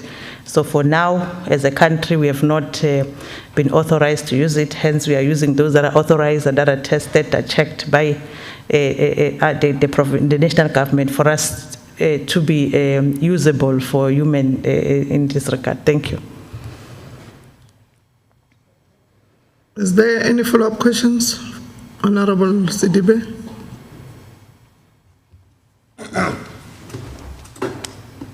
Ngiyabonga Somlo. Honorable MEC, I know that the decision of the choices of the vaccines is not of your own making. It's a decision made up there by the darling of the white monopoly capital, your president. How? I'm just concerned about ourselves here as the honorable members of parliament. What is your plan about us? Because we are also frontliners. We have constituency where can we interact with people. And most of us, including yourself, we are also politicians that interact with the people a lot. Is there any plan for us maybe to be considered maybe also as part of the other front line workers like doctors and nurses? Thank you. Honorable MEC. Thank you very much, Honorable Speaker. Honorable Mlombo. Honorable MEC, you can sit down. Oh. Thank you very much, Honorable Speaker. I think the Honorable Member must withdraw this thing of saying the President is a darling of monopoly capital. We cannot allow that to be taken as the truth that the President of the country is a darling of monopoly capital. I think the member must in fact withdraw that. Honorable Sidibe. Yes, Honorable Speaker. The honorable member requests that you withdraw the statement you made about the president of the country. On which basis? Maybe if he can elaborate, because WMC is in existence, and with due respect, let me stand up. And sorry for that, Speaker. It is in the public domain, Honorable Speaker, that the president of the country is a darling of white monopoly capital and listens to whites more than his fellow black people. That's why he chose to even ignore BRICS participants and for the vaccine, but chose only USA and Europe. So it's on that basis that I call him a darling of white monopoly capital, and it's known that surrounded by whites. He reports to Rupert and them, the Oppenheimer. What is wrong with that? It's his choice. Honorable Sidibe, let us remind you about the rules and orders of the House on Rule 38. Members not to deliberately mislead the House. A member may not deliberately mislead the House. What is in the public doesn't mean it's true. The Honorable Member, Honorable Mlombo, requests that you withdraw that statement. And the Honorable Member withdraw. Thank you, Honorable Speaker. I don't think he has a basis or he understands what, excuse me, what WMC is. And the other fact, maybe if we can debate or we can agree to debate for other day, is that currently we're speaking about the president who had made choices even when he was advised that let's close down, many people will die on this COVID. He has opened up for liquor and taverns and everything. And he's also having some sealed envelope there from the white monopoly capitalists that are not Honorable open. Sidibe. So, Honorable Sidibe, you are not in those assisting. envelopes, Honorable Sidibe, take your seat. Honorable Sidibe, you are not assisting the meeting. You are requested to withdraw. But now you are lecturing us. We don't want a lecture, but we want you to withdraw that statement. or must withdraw that our president or your president and the president of the country is the darling of white monopoly capital. I must withdraw that. Honorable member, can you please withdraw? I'm asking the president is the president of the country. Yes. And the darling of the people. Thank you. Honorable Sidibe, can you please withdraw? But I'm saying that you don't, what is the opposite of the white monopoly capital? Is the people. I'm saying, okay, the president is the darling of the people. Blacks in particular. Start counting, Speaker, and take him out. Honorable Sidibe. Honorable Sidibe, can you please assist the meeting just to withdraw? Just do the honorable thing. Start counting, Speaker. But what am I withdrawing? I'm saying, okay, it's fine. The president is a darling of the black people of South Africa. He supports us black and he feels for us black. Blacks are benefiting, it's fine. Thank you, Honorable Sidibe. You are withdrawing in the opposite way. Honorable MEC. Thank you very much. You know, I even forgot what was the question about because of all this thing. Yeah, but oh, yeah, yeah, okay. No. In terms of the allocation in the first phase, even the Premier did not take the vaccine. I had the question, the Premier did not take the vaccine. The Premier is ready to take the vaccine, but in terms of the categories, the Premier did not qualify to take the vaccine in the first phase. But now that we are going to the community, the Premier will be the first person to take the vaccine and lead by example as we are rolling out the vaccine to the communities. In terms of honorable members, we will look at that in terms of whether Because also when we go to the community, remember that there is also a criteria to say, let's start with those above the age of 60 years, start with those that have got comorbidities and your essential workers. So there maybe we can start discussing to say, what about honorable members is the discussion that will take, because we don't want to do something as Mpumalanga, and then we are criticized to say, honorable members from Mpumalanga, they prioritize themselves over the people of the province. So that is something that we can discuss in NHC and see how best can we deal with that matter. Thank you, Honorable Speaker. Yeah, the Premier must be fast to take it because thank you very much, Honorable MEC. Honorable Sidibe, you are not Shonga recognized. must follow because he's above 60 and I've got the comorbidity. Honorable Sidibe, you are not recognized. Honorable MEC, you can take your seat. That's true. I have received the apology from Honorable Sithole, and on behalf of Honorable Sithole, the Honorable Krobla will take the question to ask the MEC for social development. Honorable MEC, over to you.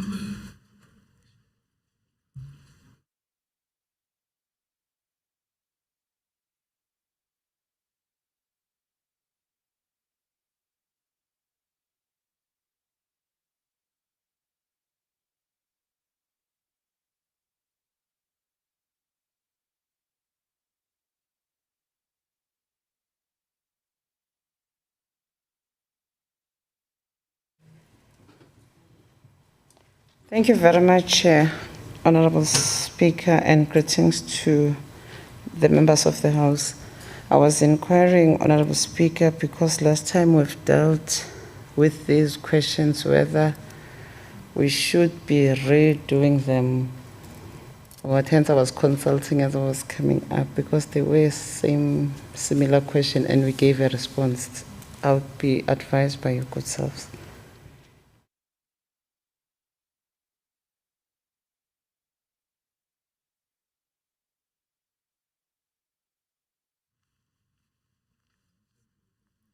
Honorable MEC, can you please assist the House to respond to the questions as raised by the Honorable Member?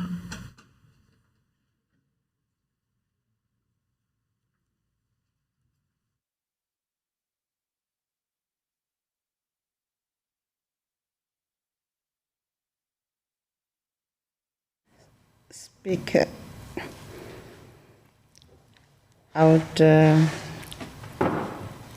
try and respond. Hence, I was seeking the clarity, but I will respond, Honorable Speaker. My apology. It is not an intention to ask the House to be delayed in terms of these issues, because some of these questions, as I've said, Honorable Speaker, they are more like familiar or similar to those of the previous one. Let me take the question, Honorable Speaker, asked by the Honorable Member.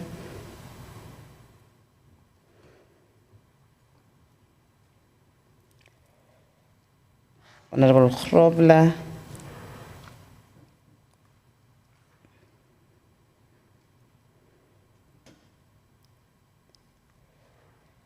My gadget is a bit slow, Honorable Speaker, my apology.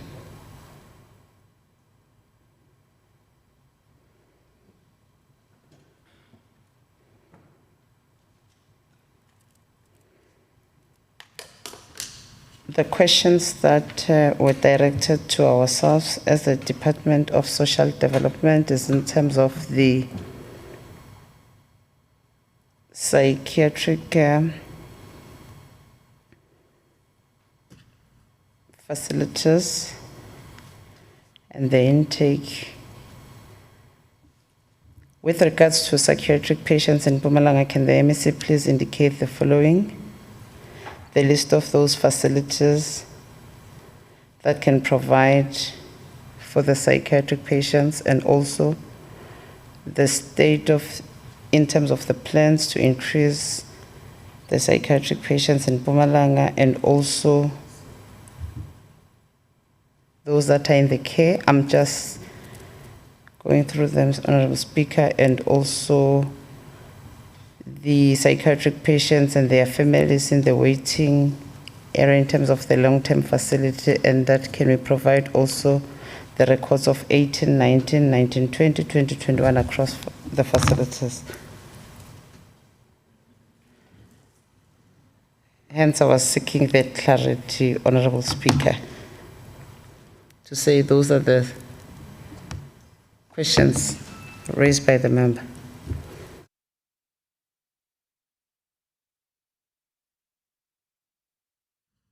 Honorable member, can you please be audible?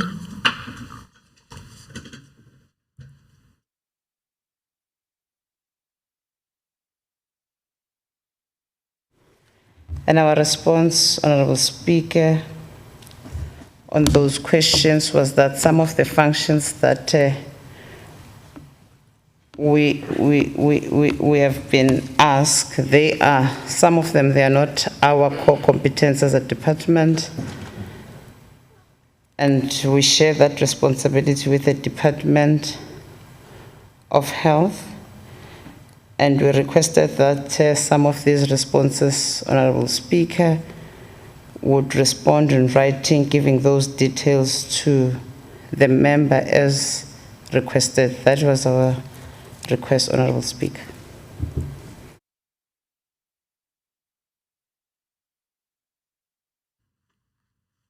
Honorable Grobler, it seems the department is not ready to respond, but will be able to give a written response.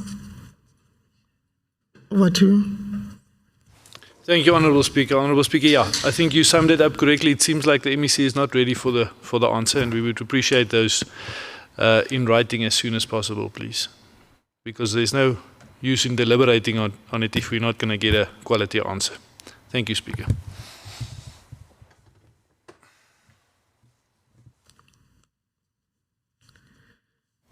Thank you, Honorable Speaker. We shall submit as such because there are a lot of details that we must give. Thank you, Honorable MEC. Will await for the responses. Can we move to the next one? Honorable T.M. Makaringe, ANC, to ask the MEC for Cooperative Governance and Traditional Affairs. Honorable MEC Shiba, over to you.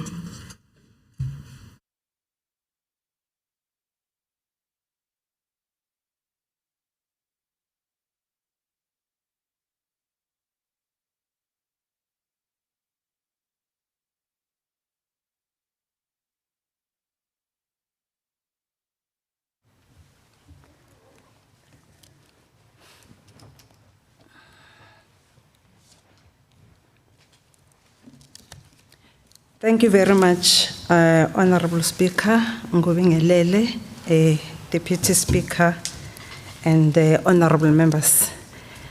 The question is from Honorable T.M. Makaringe from the ANC to ask MEC for Cooperative Governance and Traditional Affairs in terms of Rule 102 of the Standing Orders. The question is as follows.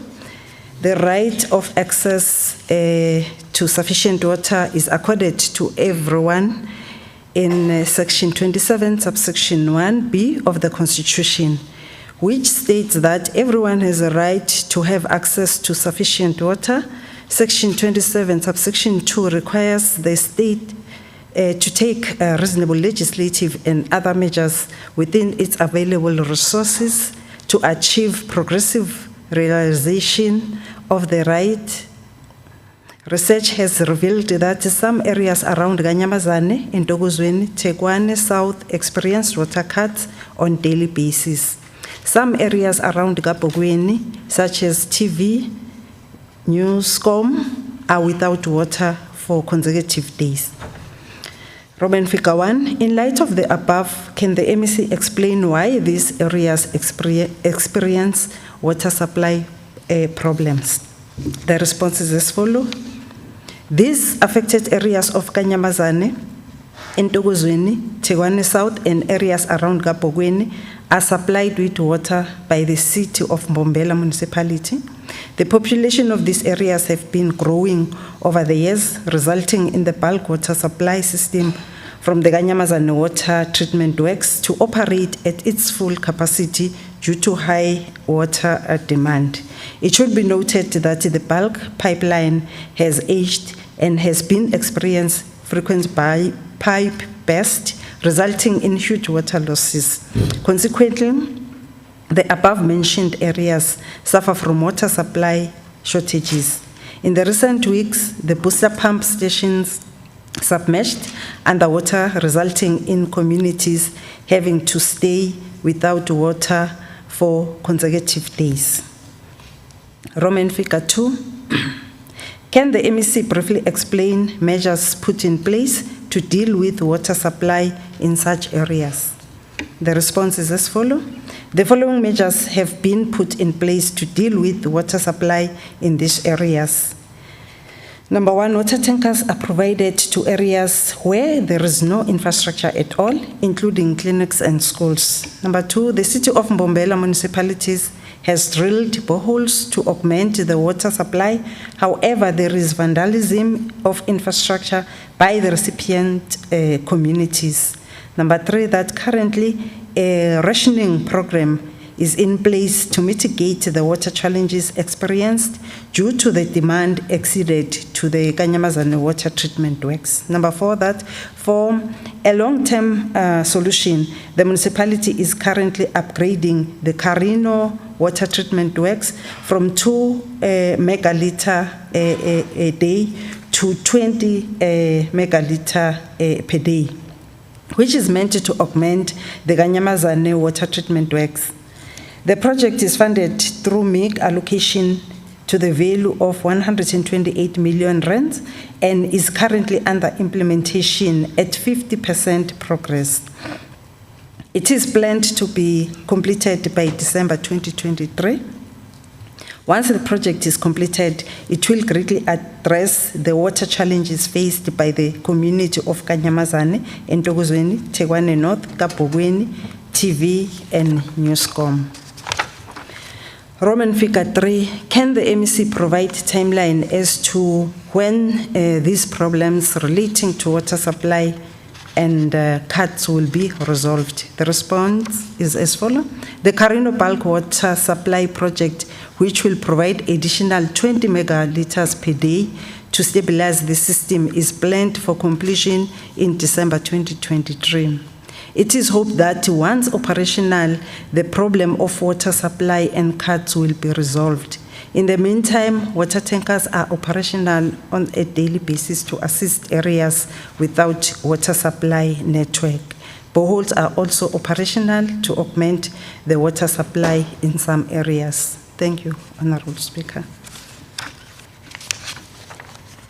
Honorable Makaringa, do you have a follow-up question?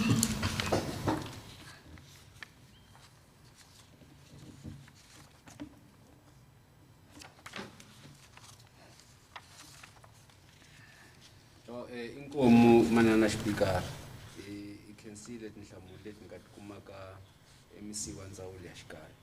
I have Nashwood Sashmore.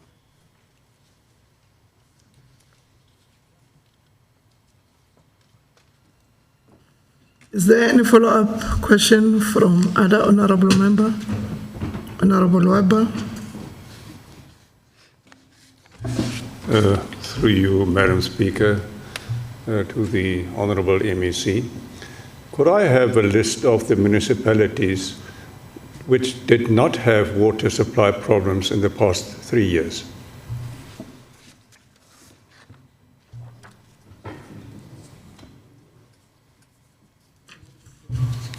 Honourable MEC. Thank you, Honourable Speaker. I will supply that, Honourable Webb, in writing. Honourable Khrobla. Thank you, Speaker. Through you, I don't think that list will be very long, MEC, but MEC, I have got a question. To your knowledge, Are there any areas in the province where there's no water infrastructure at all? And if that is the case, why still after all of these years of democracy? Honorable Robler, you know that Mpumalanga is a rural province, and there are areas that they don't have infrastructure. Like on farms, there are no infrastructure. They are using boreholes, we are using boreholes, and also water tankers. When we are talking on infrastructure, we're talking like your pipe, water pipes, and where people can receive clean water from that kind of infrastructure. Thank you, Honorable MEC. We'll move to the next one. Thank you. Honorable JJ Skosana, ANC, to ask the Honorable MEC for Education. Honorable MEC, over to you.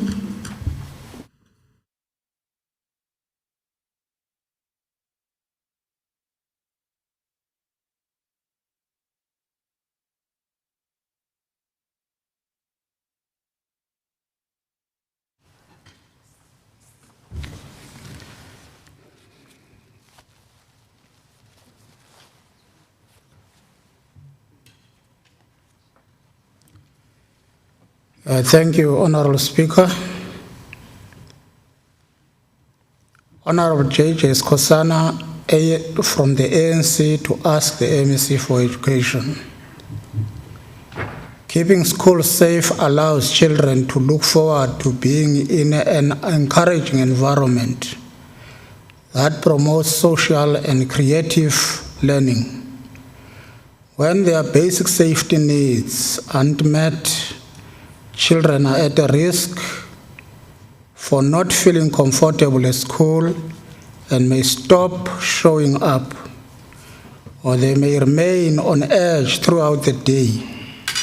Promoting school safety creates an open space for kids to explore, learn, and grow. Research has revealed that crime is happening in some schools such as Kapandota Mashabia Secondary School, where the principal was robbed of his vehicle in daylight and a girl learner taken from school premises to be raped. First question, in light of the above, can the MEC provide a reflection on the extent of crime in our schools? As we respond, the extent of crime in schools has risen as compared to other years. This is seen especially during the lockdown period, where schools were vandalized. The other worrying factor is the safety concern which has been highlighted above. With regard to the safety of schools, teachers, learners, and support staff, the department is working closely with other stakeholders and departments through the implementation of the Integrated School Safety Strategy, which aims to address the safety of all schools. The department acknowledges that more work needs to be done in this regard, and therefore a series of advocacy campaigns need to be conducted to conscientize communities in the impact of such crimes on teaching and learning. Roman figure 2, what measures are there to ensure that our schools are safe, learners, educators, and properties protected? Response. Mpumalanga province adopted an integrated school safety strategy whereby different departments participate as a unit to deal with issues of safety in schools. The strategy requires that schools establish school safety committees. These committees focus on developing and managing the school safety policies to ensure personal safety, well-being, and security of all learners and teachers in schools. The committee further mobilizes all relevant stakeholders, SGB members, teachers, learners, support staff, security personnel, and parents, as well as external stakeholders, NGOs, community-based organizations, faith-based organizations, Department of Health, Department of Social Development, South African Police Services, the Department of Community Safe Security and Liaison, and other in a community to address crime and vandalism in schools. The Education Department, in partnership with DCSL, SAPS and DSD, offers the following programs: random search and seizure, bullying in schools, national strategy on alcohol and substance abuse, schools participating in social crime prevention activities, drug prevention, Kemoja drug prevention program, road safety debates where a number of schools are capacitated, junior traffic training centers programs, and road safety child in traffic program. Schools also participate in prison visits where learners get exposed to what happens in prison to deter criminal behavior. Schools also participate in Adopt a Cop and Junior Station Commander program to be developed in leadership skills. The above listed programs are targeting schools in crime-infested hotspot areas, as identified by both the Mpumalanga Department of Education and partner departments. The Department of Basic Education and the SAPS acknowledge that the prevention of crime and violence in schools is a shared mandate that calls for collaboration between two departments. Hence, the directive that all education departments should work in partnership with SAPS and other departments which support the objective and priorities that drive activities of Mpumalanga Department of Education to reduce crime and violence in schools and in communities. Therefore, all schools are linked to local police stations. Roman figure 3, who is responsible for providing security in schools? The provision of security to schools is a joint effort between the Department of Education and the Department of Community Safety, Security and Liaison.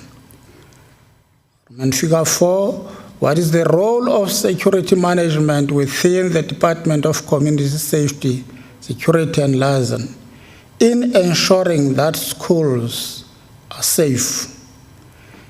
The DCSL Security Management is responsible for deployment of physical security in offices and in marking centers during the examination marking sessions only.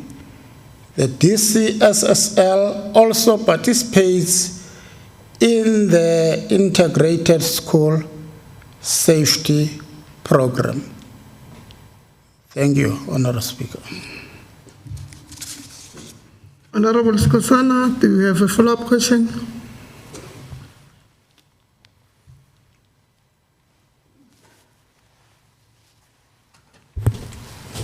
Thank you very much, Honorable Speaker.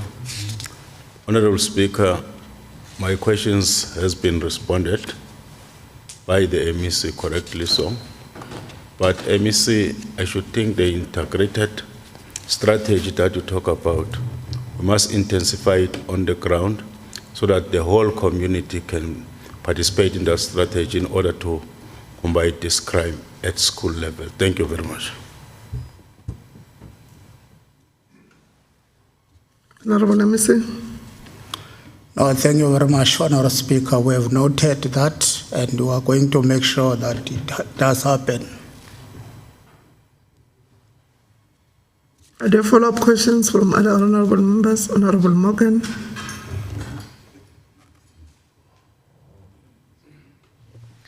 Thank you, Honorable Speaker. Honorable MEC, schools as well as teachers and learners seem to be soft targets for criminals. I picked up in your response about advocacy campaigns, school safety committees, which is a very nice program, and the Adopt a Cop. But it still doesn't solve the problem that is in the schools, especially the Adopt a Cop, as there are no enough cops in our province. Is there a possibility that the department can provide security guards to these targeted schools? I thank you, Chair. Honorable MEC. Yes, it is true, Honorable Member, that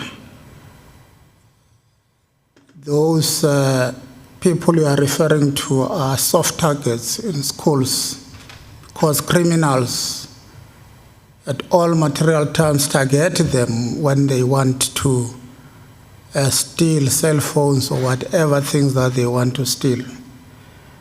And the measures that we are coming up with are those which are a possibility for us to can offer.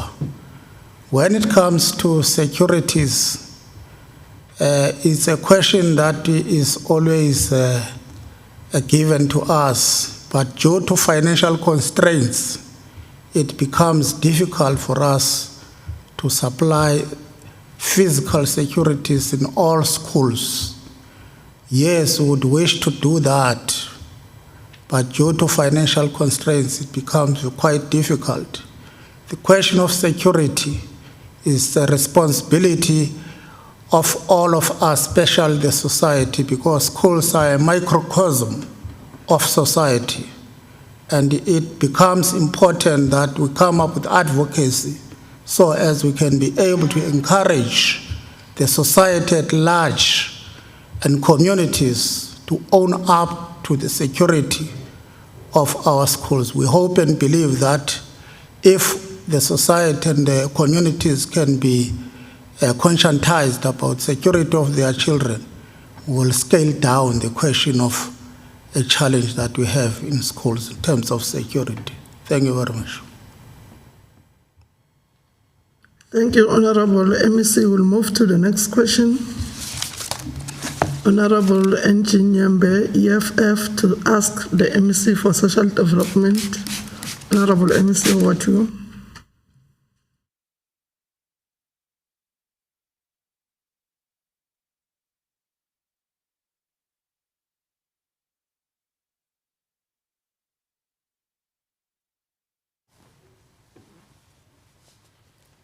Thank you, Honorable Speaker. The question from the Honorable Member: the recent heavy rain that has left our province in the state of disaster, and a lot of families without shelter. Some of them lost important documents such as IDs and birth certificate, etc. The first question is that what are the social relief support that the department has given? As a department, we have provided the food parcels, some blankets, some school uniform, and also some sanitary dignity support, and also where there were challenges, working together with the other stakeholders like your municipality and the relevant department also, we've assisted the families in terms of their burial assistance. How many affected households have been identified that they have been assisted? In Ehlanzeni, we have in Bushbuckridge 149 households that were identified, assessed. That is 99 in Kuhlu, 50 in Cottondale were provided with food parcel. In Bombela, Kanyamazan, 128 people that were provided with meals.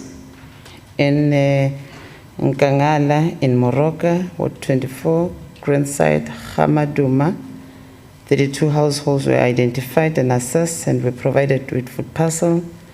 In Gertsebandem Kondo, 549 households were identified and assessed. 200 households that were provided with food parcels. Also that 349 from the DSD were given and 163 blankets were distributed and some mattresses, the sponge mattress.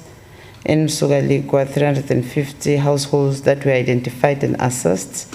And the SAPS also managed to assist us to secure some donations from the Gift of the Givers, which it provided about 350 households with food parcels. Thank you, Honorable Speaker. Honorable Nyambe, do you have a follow-up question? Thank you, Honorable Speaker. Hence, I was asking the question which how many were affected and the household that were helped. It proves to me that since the social development in Dr. Pixley Isakasema doesn't have offices and it's disaster. And people, they don't know where to get help. That is why you don't have the statistics of Dr. Pixley Isakasema. And my concern was the people who were hit by the rainfall and the Inkanyamba in Dr. Pixley Isakasema, the ruling party gave them amatende. Itende lokuthi bavalele umkhukhu yabo without any assistance. So it proves to me that you don't have the statistics of Dr. Pixley Isakasema because there are no offices and we're in crisis. Thank you. Honorable Emerson. No, thank you very much, Honorable Speaker. Maybe just to respond to the Honorable Member is that when a disaster strikes, before as social development we come in, we work with the sister departments, which is your COCTA that declares the disaster, and also we come in. But the issue of not having officers around Pixley Isakasema, we will make sure that as a department we go there because we are, you know, we are newly appointed in these offices and we've started identifying challenges. As of today, we were sharing some of the information with the HOD where there were some outcries, especially from Gertsebande. Hence, we are indeed saying we will attend to that because the message that we received or the information was from Vakestrom in Pixley Isakasema, where we are not performing as expected in terms of the social services that must be given to those communities in terms of your SASA, and also in a manner that they are assisted. And our officers, they said they have left to fall crust, and also a councillor raised the issue with the department which we're attending. We will make sure that we provide the necessary responses and all the other issues that have been raised. And as a Department of Social Development, we have our plans where we must build and develop officers, but also we've seen that there is a lag in terms of your Gertsebande and Kangala. But we know our financial constraint, but we'll make sure that we come, we visit, we give the necessary support, and we respond to all the issues that at the level of the district have been raised with us, Honorable Speaker. Thank you. Are there follow-up questions from other honorable members? Thank you, Honorable MEC. We'll now move to the next question. Honorable B. Grobler, DA, to ask the MEC for Finance, Economic Development, and Tourism. Over to you, Honorable MEC.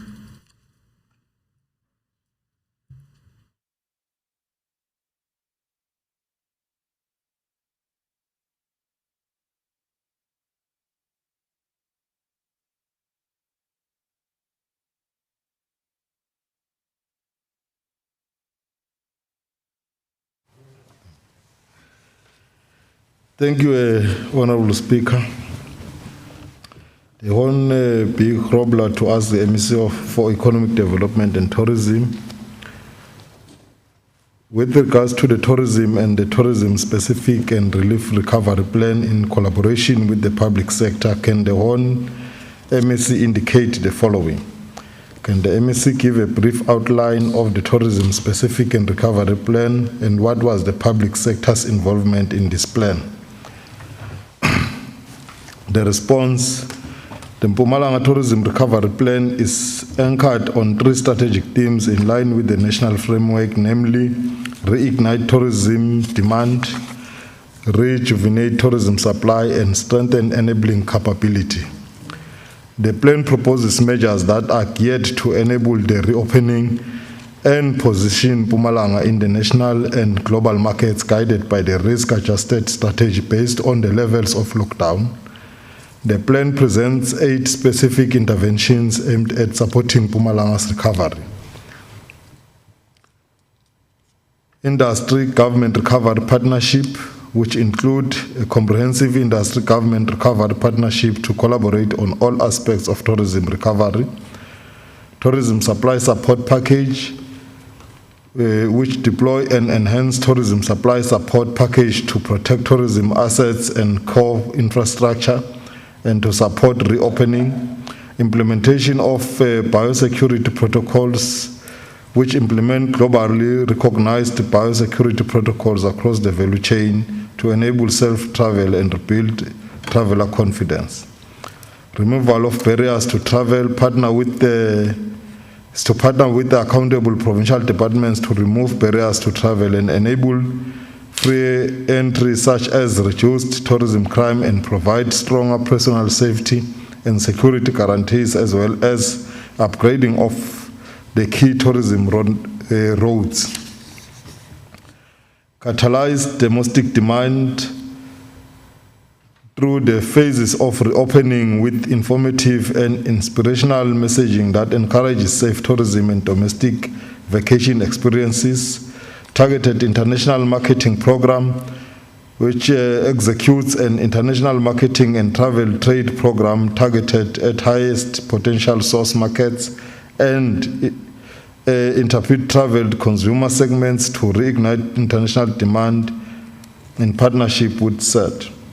Regional value propositions, prioritize cooperation with neighboring destinations towards a regional value proposition and a seamless visitor experience. Transform the institutional architecture, review and transform the tourism institutional architecture to deliver efficient and effective and purpose-led support for sector growth and development. All relevant stakeholders, public and private sector in the province, were involved in the development of the plan, and that included the local municipalities. 2, can the MEC give a breakdown of how the 20 million rands was used? Response: according to the recovery plan, a collaborative funding instruments and support between government and private sector is needed in order to implement the plan. To this end, the provincial government has made available an amount of 20 million for the implementation of the plan. The 20 million is broken down as follows. 10 million is allocated to the Mpumalanga Tourism Relief Fund program, which is currently being implemented. The other 10 million is allocated to fund the MTPA public infrastructure that supports tourism, e.g. maintenance and upgrading of facilities at the prioritized nature reserves, namely Manyeleti Nature Reserve, Blade Canyon, Nature Reserve, Songimvelo Nature Reserve, SS Kosana Nature Reserve, and Over Nature Reserve. The third one, can the MEC explain how the following planned activities that took place in September? Tourism SMME webinar on 8 September. The response is that the Tourism SMME webinar was organized to advertise tourism SMMEs on how to stay in business by making sound decisions during the COVID-19, how to harness technology to adapt to the COVID-19 business environment, as well as providing health-related self-care tips for businesses owners. The webinar served as part of government interventions to support strained tourism businesses. It proposed possible solutions to help in reviving and sustaining the tourism sector during the post-COVID-19 pandemic. The possible solutions proposed were as follows: help in soliciting views from the tourism sector and support initiatives for business recovery, as many SMMEs had to close down their businesses due to the social restrictions imposed by the government. 2, adopting to new marketing technologies to overcome the changing business environment due to the pandemic. Mpumalanga Parks Week from 14 to 18 September. The MTPA managed nature reserves were opened to South Africans during the Mpumalanga Parks Week. The nature reserves opened for the Mahala Week are Loskop Dam, Manyeleti, Songimvelo, Endover Blade, and SS Kosan. A total of 25,211 visited this nature reserve during the period. The South African ID served as the gate pass to the reserves, and COVID-19 health and safety protocols were strictly enforced. The aim for the Mahala Week is to encourage South Africans to visit their country. The campaign was promoted on the MTPA website, leaflets sent out to local municipalities and all social media platforms. Tourism Awareness Day on the 19th of September. The month of September has been declared Tourism Month by the UNWTO to celebrate tourism globally. In the Mpumalanga province, it is a norm that we coordinate efforts to create awareness and popularize all tourism attractions to try and even up to benefit the less visited sites while promoting domestic tourism. In the midst of COVID-19 pandemic, Mpumalanga hosted a provincial tourism day to create awareness to the public and tourism-related activities one can experience under the theme Tourism and Rural Development. The outdoor event was held at Blade River Canyon Nature Reserve and was attended by 100 guests, including media houses. There were strict adherence to the COVID-19 regulations. The overall aim of the Tourism Day celebrations is to encourage the people of the province to visit and experience Mpumalanga as an exciting and affordable holiday destination, and to get other provinces to travel to the Mpumalanga province more often, to celebrate and generate awareness on the enormous contributions that the tourism industry makes to the provincial and national economic growth and job creation. To roll out domestic campaigns aimed to encouraging South Africans to explore their own country. Virtual Heal the Nation and Gospel Music Festival on the 24th of September. The event was live streamed on Facebook, YouTube, and Instagram. Over 25,000 people watched the show on the 24th of September and later seen by over 300,000 people. The Heal the Nation was a huge success because the show is continuously being watched online. The destination attractions were depicted, and the CEO encouraged viewers to visit Mpumalanga and the MTPA website and social media platforms. Liberation Heritage Route Golf Day and fundraising events on the 26th of September. The event was held in Secunda with the aim of promoting domestic tourism. The event benefited the local businesses in a form of spend on accommodation, restaurant, and shopping. The event was attended by 76 golfers from around the country. The destination marketing collateral was distributed to all the golfers and accompanying guests. The activity was also supported by the provincial and national and international brands, amongst others, the National Department of Tourism, BMW, Nissan, AM Lodge, and Standard Bank. Open day experience 4x4 and hiking trials on the 3rd of October were part of the tourism specific and recovery plan. And how successful were these activities in reviving the sector and attracting more visitors into the province? The response is that the primary objective to the open day was to create awareness of the activities around the 4x4 and hiking trials which were introduced at Songimvelo Nature Reserve and to encourage the domestic market to travel and explore the protected areas. The event was a success as tour operators, hikers, camping enthusiasts, and organizers of other tourism activities attended the event. Can the MEC state what assistance, if any, was given to SMMEs from the 20 million rands? The SMMEs in the tourism sector play a vital role, part of the provincial economy. Sustaining businesses and jobs in the sector is crucial to support SMMEs during the COVID-19 pandemic. The Mpumalanga provincial government has set aside 10 million to mitigate against the impact of COVID-19 to the tourism sector in the province. This is in support of the National Tourism Relief Initiative focusing on Mpumalanga small, medium and micro enterprises in distress due to the pandemic. In implementing the relief fund, the MTPA appointed an evaluation committee to review the applications received, recommended the qualifying products owners' approval.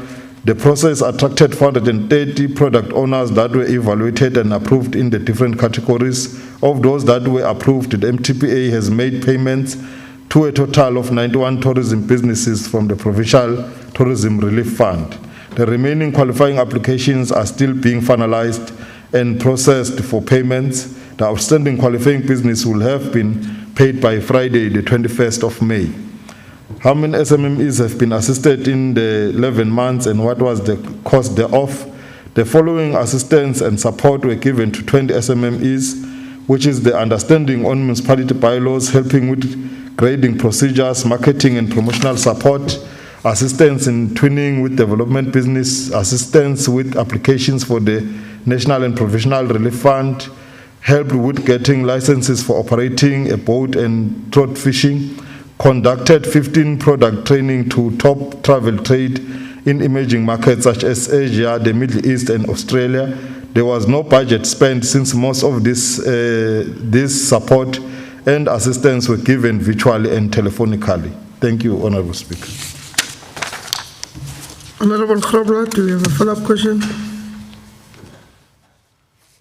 Honourable Speaker, thank you very much. MEC, thank you for the answer. It was also circulated to me. It's very detailed.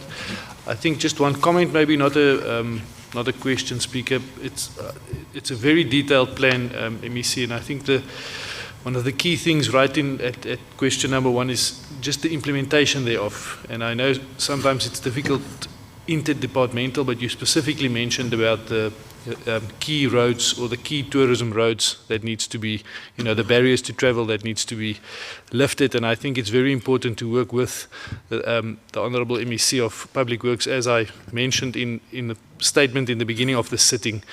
We can have all these wonderful plans about tourism, but if our tourists can't get to the tourist attractions, then we have a problem. So, and it is in the plan, but the implementation thereof is very important. Thank you, MEC. Thank you, Speaker. Honourable MEC.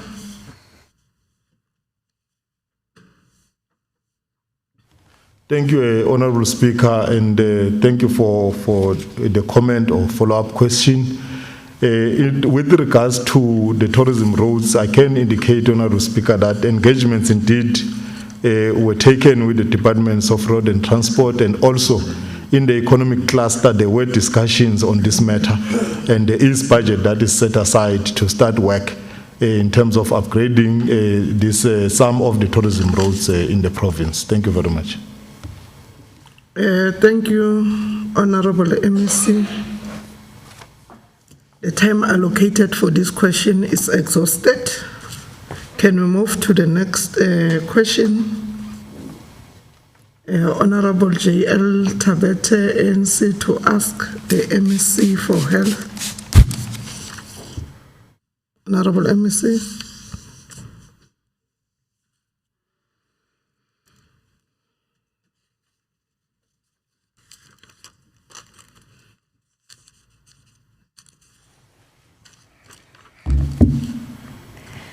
Thank you, Honorable Speaker. The question by Honorable J.L. Tabete of the ANC.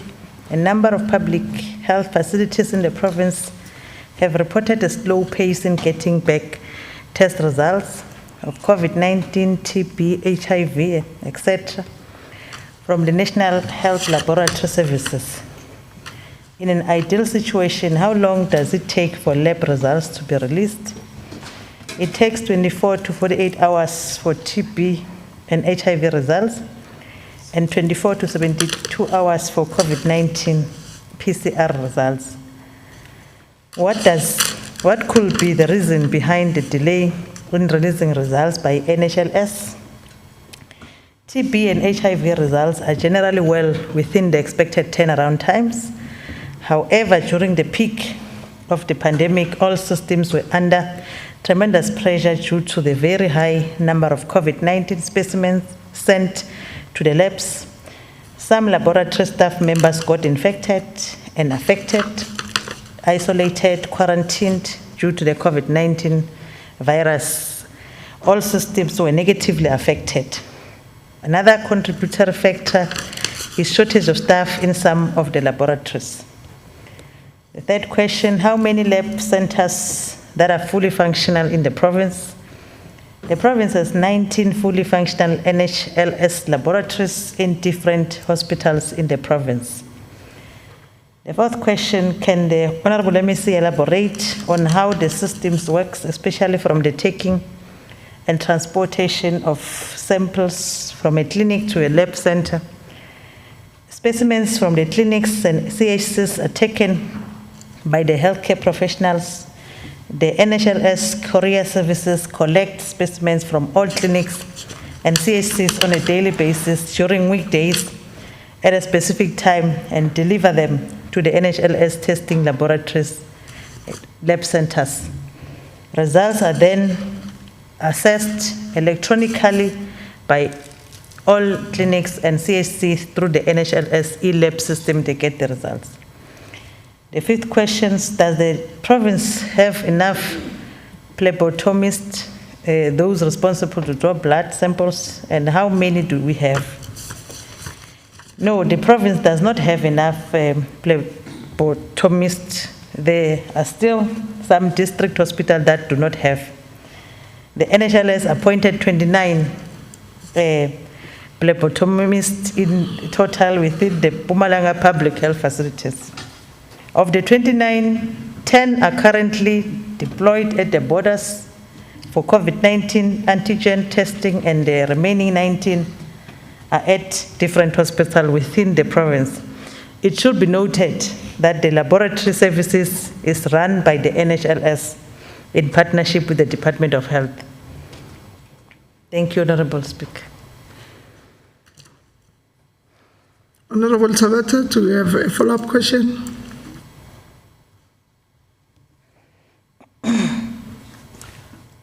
Thank you, Honorable Speaker. I think Honorable MEC give us good responses that are well informed, but I still have one, I don't know whether it's a follow-up or a comment, because this question rises when the patient are complaining, especially when one patient goes to hospital and going there with very, very critical situation or critical condition. Eventually, maybe that person passed away, and then the family, it's suffering to get the results so that they can make proper compliance for the issue of COVID-19.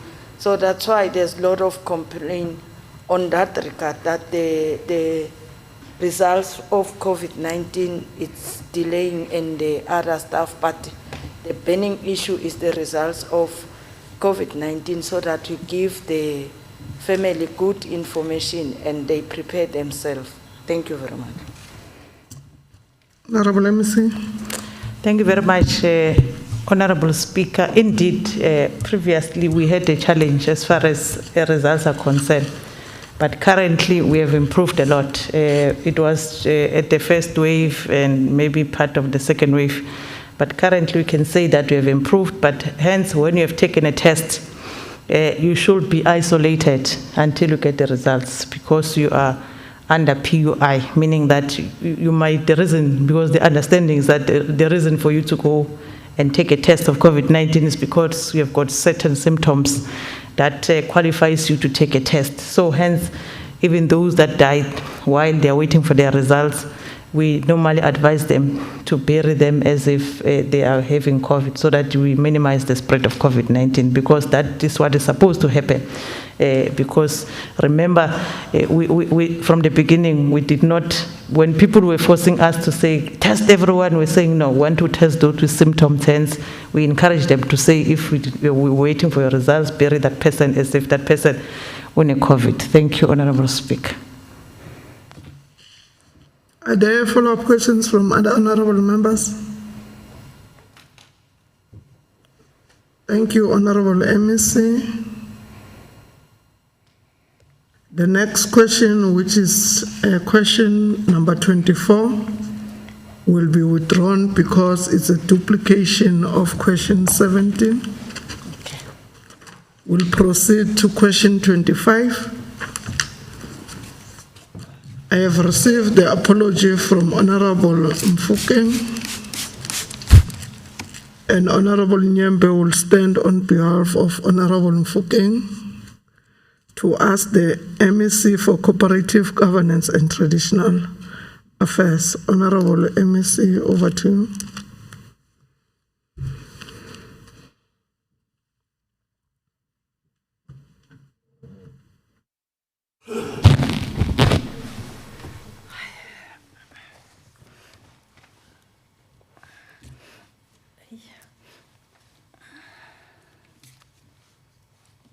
Thank you, Honorable Speaker. The question from Honorable G.A. Mofokeng from EFF to ask MEC for Cooperative Governance and Traditional Affairs is as follows. The recent rainfall in our province have left a major part of our roads, houses, and other infrastructure, left some families homeless and other villages unable to access towns, clinics, and schools as bridges are washed out.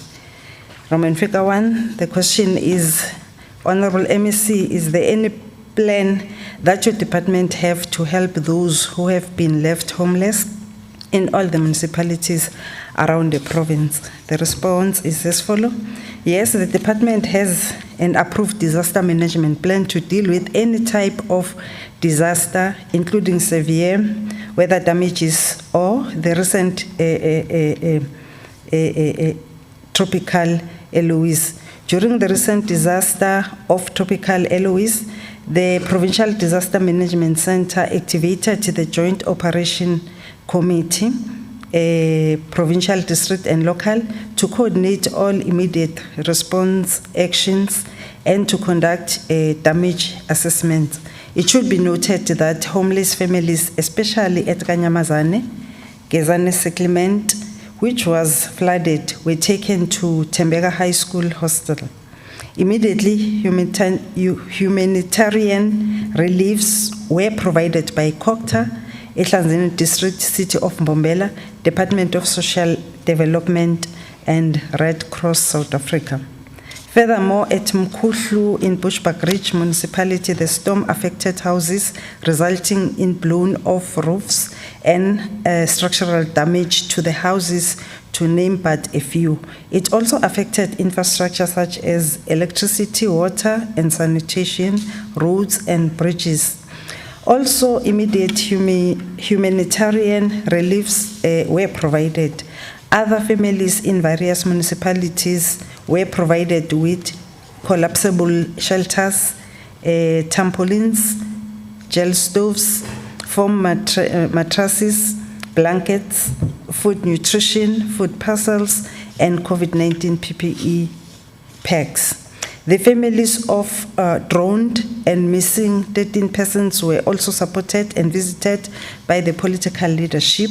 In Nganyamazane, the Premier led such a delegation with regard to infrastructure sector department, and municipalities were working tirelessly to restore services like regravering of access route to social amenities, repairing of schools and health buildings, installation of signage on damaged roads and bridges, and creation of bypass routes or traffic directed to alternative routes, restoration of water and sanitation services, and further ensured the delivery of water on a daily basis by water trucks, while the technical teams are working on the flooded pipe and pumps. A total of 887 households in the province affected municipalities are City of Mbombela, Nkomazi, Bushbuckridge, Tabachew, Chief Albert Luthuli, Msugaligwa, Mkondo, Dr. J.S. Moroka, and Victor Kany. The Department of Human Settlements conducted its technical assessment, and a preliminary report submitted National DHS and Disaster Management Center. Roman figure 2. If yes, can the department share with the House the full report on assessment made and amount needed to fix the damages? The response is as follows. The full report of the assessment is available. The summary of the assessment is as follows. The province experienced heavy rains and thunderstorm from the 23rd to the 26th of January 2021 in all the 3 districts, that is Yohartsibande, Kangala, and Ehlanzeni.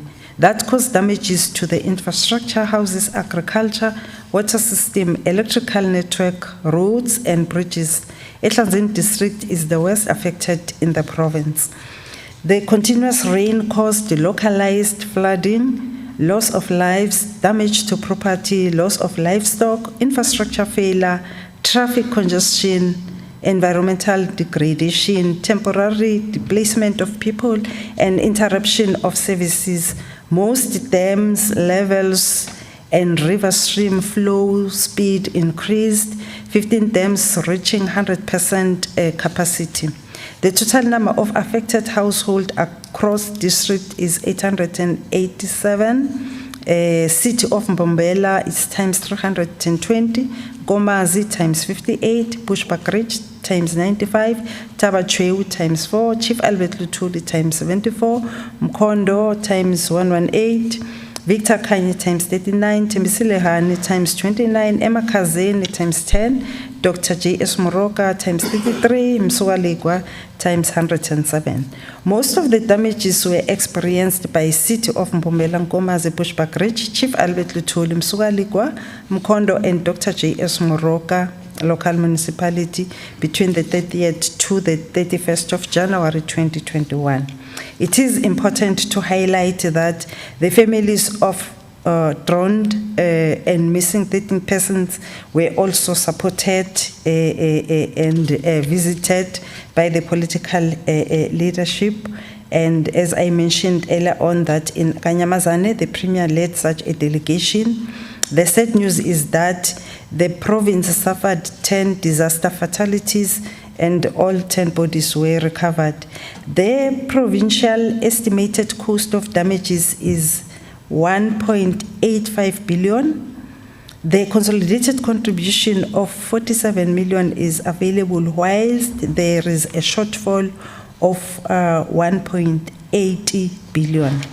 The sector, department, and municipality are working tirelessly with available budget to address damages undertaking or planning for the following: regravering of access route to residential areas and social amenities, repairing of schools and health buildings, installation of signage on damaged roads and bridges, and creation of bypass routes or traffic directed to alternative route, restoration of water and sanitation services, and further ensured the delivery of water on a daily basis by water trucks while the technical teams are working on the flooded pipe and pumps, fixing of damaged houses. The challenge of budget will delay the fixing of damaged infrastructure, in particular those that require long-term intervention. Thank you, Honorable Speaker. Honorable Nyambet, do you have a follow-up question?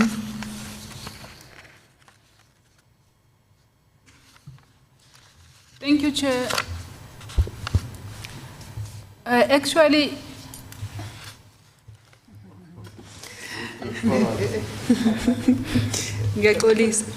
thank you, Chair. Actually, it's not a follow-up question, but it's a request. Honorable MEC, you come from Gertsibande. And when looking at all these things, Gertsibande is lacking in most of the things. It seems as if all the services comes to Ehlanzeni, Bushabelo, Nkangala, and Gertsibande is lacking. Can we not be left outside because we are part of Mpumalanga? We've got people who are staying on farms. And those communities, when this rains and when everything is happening, no one takes care of them. They are forgotten. But when it comes to the vote, they are the first to be consulted. Can we not be left outside, please? Thank you. Thank you very much, Honorable Speaker. I'm taking what the Honorable Member is raising. We are working closely with the municipalities. In fact, municipalities are submitting to us where there is a disaster. I will make follow-up to those municipalities around Gert because we have received reports from Chief Albert Lutuli, a local municipality. I will make follow-up to other municipalities in Gert if there are houses or any disaster that have been experienced, because there is a committee that is working closely with the provincial committee when it comes to disaster management. Thank you very much, Honorable Speaker. Are there any follow-up questions from other honorable members? Thank you, Honorable MEC.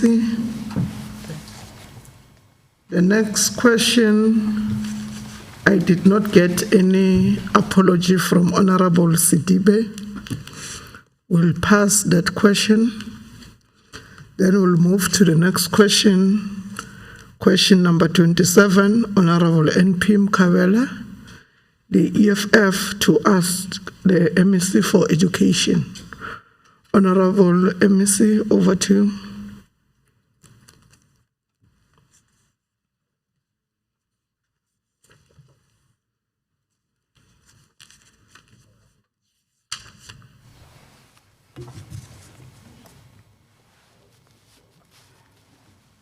Thank you, Honorable Speaker.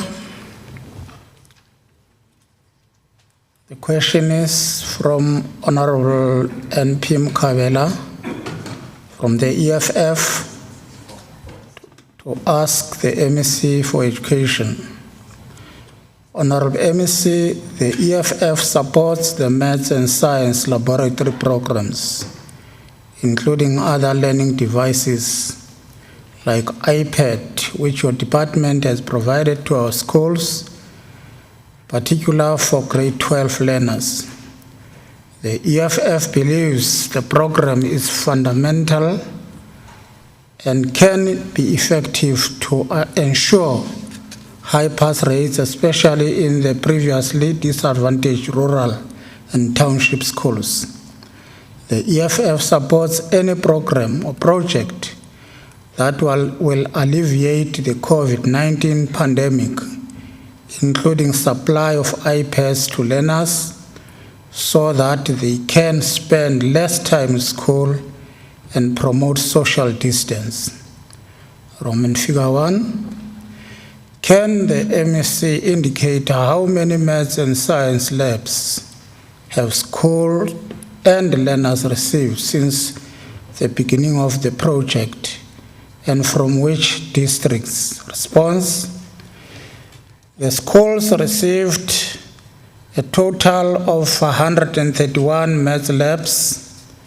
A breakdown per district is as follows. Bohlabela received 38, Ehlanzeni 26, Gersibande 34, Kangala 33. Roman figure 2. How much does it cost for each laboratory to be installed at a school or classroom, and how much have been spent thus far? Response: the cost for one mathematics laboratory per year since 2017 is as follows.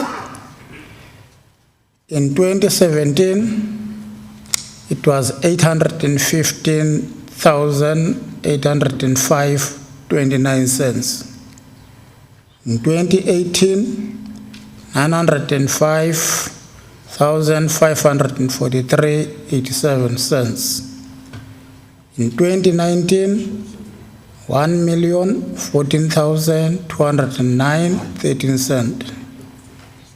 2020, 1,014,209.13 cents.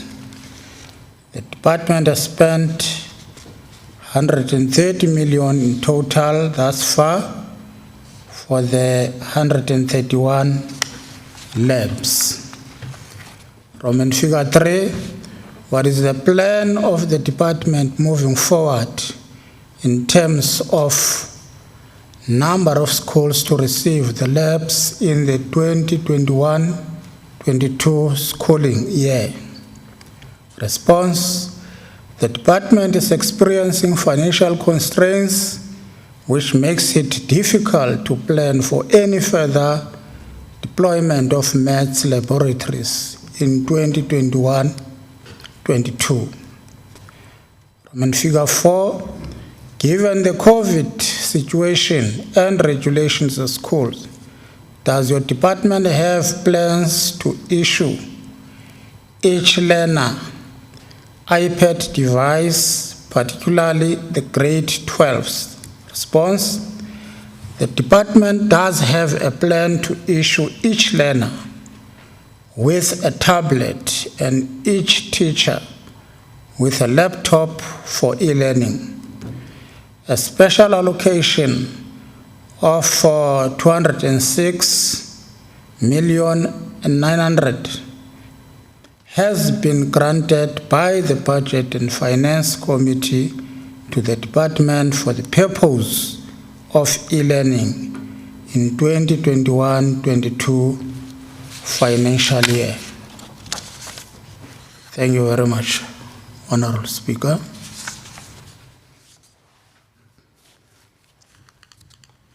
Honorable Mkhabela, do you have a follow-up question?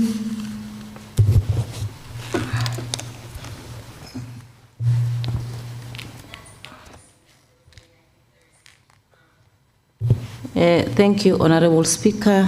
I have two follow-up questions to ask the MEC. The first one will be, are these installed labs operational, or it was just for compliance? And the second one, when do you think these iPads that you are mentioning you're going to buy for the learners will be made available? If we can have maybe a time frame, since we are in the beginning, in the middle of the year already. Thank you. Honorable MEC. Thank you, Honorable Speaker. As far as I know, the labs are operational. I haven't as yet got any information to state otherwise. We are planning that in this month of May, we will be distributing laptops. That's our plan. And so far, we don't have any disturbance that will indicate otherwise. Thank you.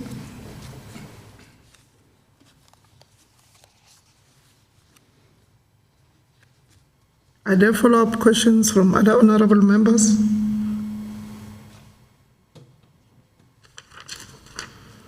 Thank you, Honorable MEC. We'll now proceed to the next question.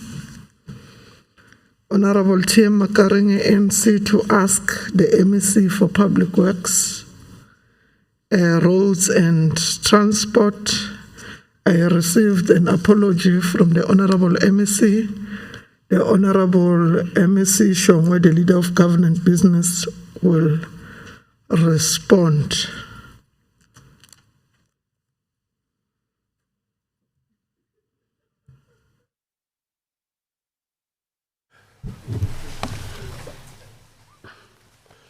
Thank you very much, Honorable Speaker. The question for the Department of Public Works, Roads and Transport, coming from Honorable Makarenge. The response is the road infrastructure is important for people or communities to access social and economic benefits. A few months ago, heavy rains poured, resulting in most of the roads around Mbombela being left in treacherous conditions. The bridge next to Entogozweni collapsed due to the heavy rain. Community members from Nganyamazane and surrounding use that road on a daily basis, and due to the collapse of the bridge, they opt to use the N4, which is also under construction, resulting into the traffic congestion. And the other question is, in terms of the above, can the MEC explain the delays in fixing that bridge as explained above? The response, the Tegwane to Nganyamazane bridge collapsed on the 4th of February 2021 as a result of failure of the old type of structure, which in brackets is called Amco culvert. After the heavy rains that fell during the days of Cyclone Eloy and the subsequent days after the depression, the effect of the collapsed bridge has caused serious challenges for our communities and businesses. On the bypass bridge, the department initially convened a meeting with the city of Mbombela to explore available options of intervention for communities or commuters affected by the disaster. The city of Mbombela offered to construct the temporary bridge and bypass between Entogozweni and Nganyamazane to Tegwane, and the department will do the designs which were done and submitted to the municipality on the 10th of March 2021. However, the city of Mbombela decided to construct a permanent structure since that was on the municipal road servitude. And the initial plan to use the maintenance unit could no longer be possible because of the construction of materials required. A report from the city of Mbombela was received that the bypass bridge has been constructed, although they did not follow the initial design. However, commuters are using that alternative route. On the main bridge, to date, the department has carried out the following activities in preparation for the construction of the main bridge: secured the site by barricading both sides of the bridge to ensure safety to motorists and the public on the 5th of February 2021. Appointed a civil engineering company to design replacement structure, involved damage assessment, geotechnical investigation, selecting the optimal structure at preliminary design stage,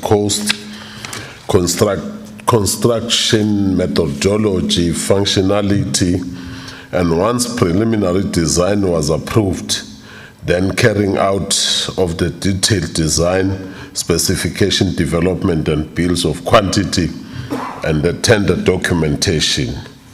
Detailed assessment report submitted on the 23rd of February 2021 and review conducted on the 25th of February 2021. Preliminary design, drafted detailed design reported on the 8th of April 2021 and reviewed on the 12th of April 2021. Detailed design report, bills of quantity, draft tender document submitted on the 23rd of April 2021, review to be conducted on the 6th of May 2021. The department is currently considering the most appropriate procurement approach to ensure the appointment of a contractor can be concluded on the 6th to 6 weeks so that the latest contractor can be on site during the week ending the 11th of June 2021. The engineering consultant has commenced with the application for the regulatory requirements for the project. For an example, the environmental impact assessment and the approval application for the water use license and application for the construction permit will be expedited once a constructor has been appointed.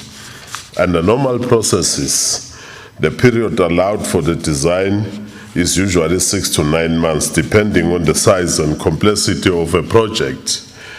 And procurement for a contractor for construction for advertising to award is about 4 months. The department has therefore shortened the process to commence the reconstruction of the bridge from the least 10 months to 4 months. As such, there is no delay.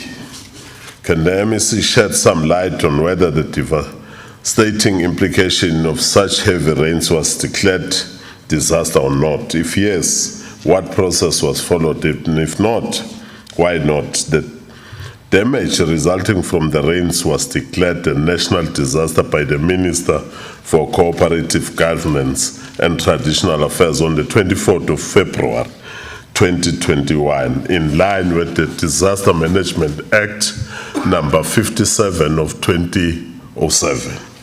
The process for the declaration of a disaster is coordinated by the National Disaster Management Center and the Department of Cooperative and Traditional Affairs.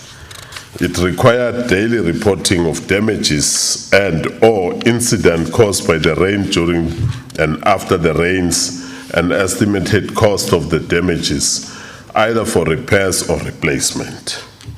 The PDMC then consolidated all the reports from the different sectors, and if the cost was deemed beyond the capacity of the department or municipalities to carry within the normal operational budgets, then a state of disaster then is declared.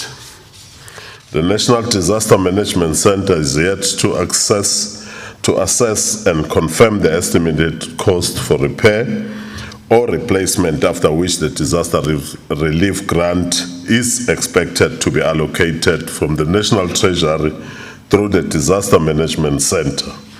The first allocation are expected at the budget adjustment in October 2021, and thereafter in the subsequent financial year.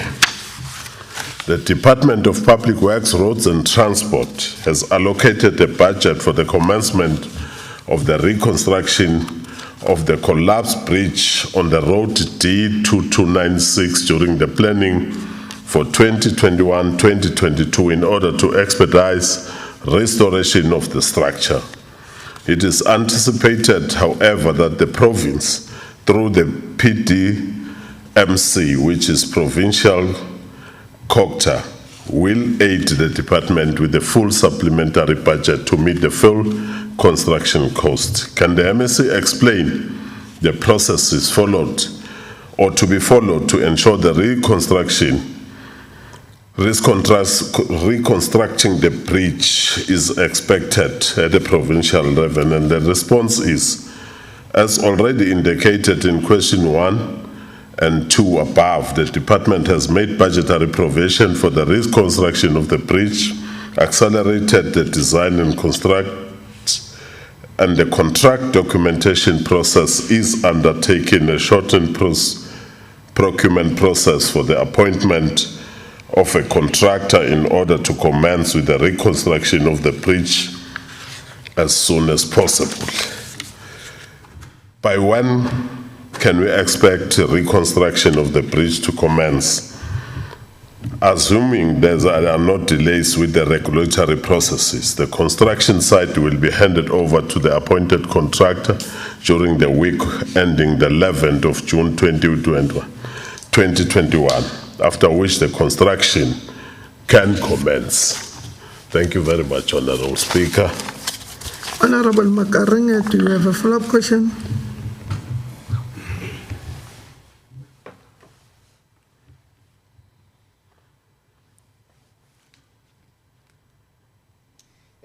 Thank you, Honorable Speaker.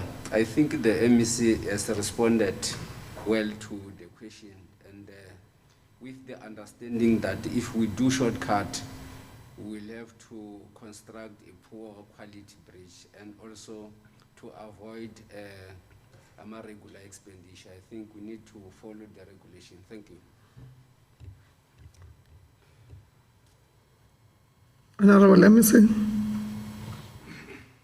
Honorable Speaker, the honorable member is not making a follow-up question. It's just agreeing with all the responses here and to make sure that we don't incur unnecessary expenditures or prolong the project. Thank you. Are there any follow-up questions from other honorable members? Honorable Msibi. Cabinet member. No, thank you, Chair. Chair, I just want to check. I will be assisted by the House. I've seen you that there's a question that we have taken out because it has been addressed in question 17. What do we do as this House if a question is repeated and it was previously addressed? Because these questions has been addressed and it was asked by the same honorable member, by MEC Lashminarin. It was addressed. If I can take you back, Honorable Tabete even said there are local boys who are making people to pay money, and that is dangerous to the House in the matter of it. What do we do as a House? I just want to check, and I can be schooled by all other honorable members. Thank you.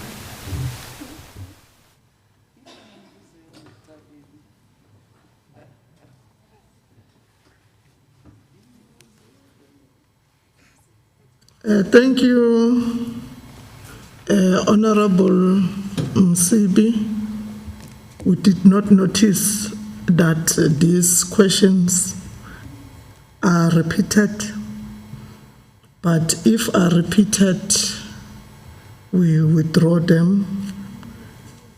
And the honorable member should also advise that these questions were dealt with. Honorable Chief Whip.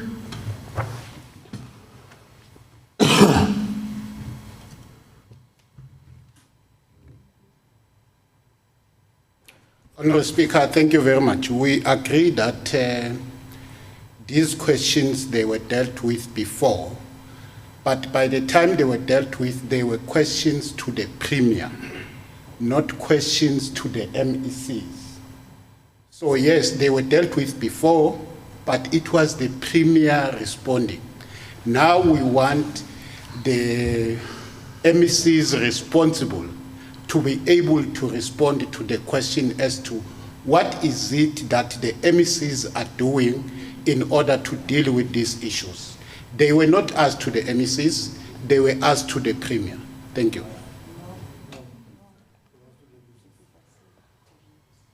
Honorable Shiba.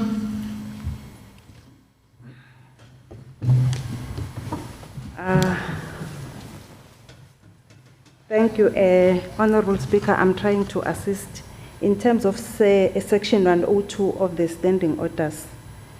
A member of the Executive Council must reply to a question within 10 working days after the tabling thereof or the ensuing sitting. A question for oral reply must be placed on a question paper for reply for at least 5 days prior to the question day of which it is to be replied to. Honorable Speaker, it means that if the question, like we're dealing with the previous question, honorable members were supposed to ask those questions again so that you can deal with them, because it's true what the honorable members are saying. Some of the questions, most of them were asked previously, and others we have answered them. And if you can go through the order, the previous question paper, you will also find those questions. I think for future administration should assist us on that regard. Thank you very much.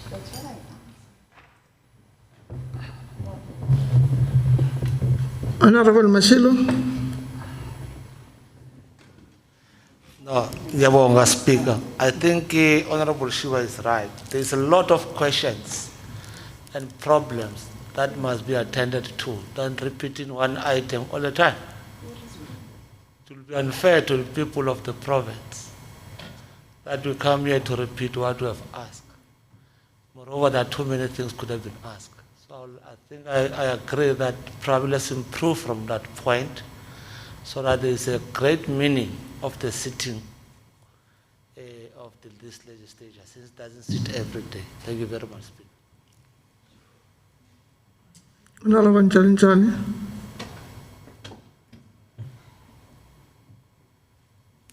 Thank you, Honorable Speaker.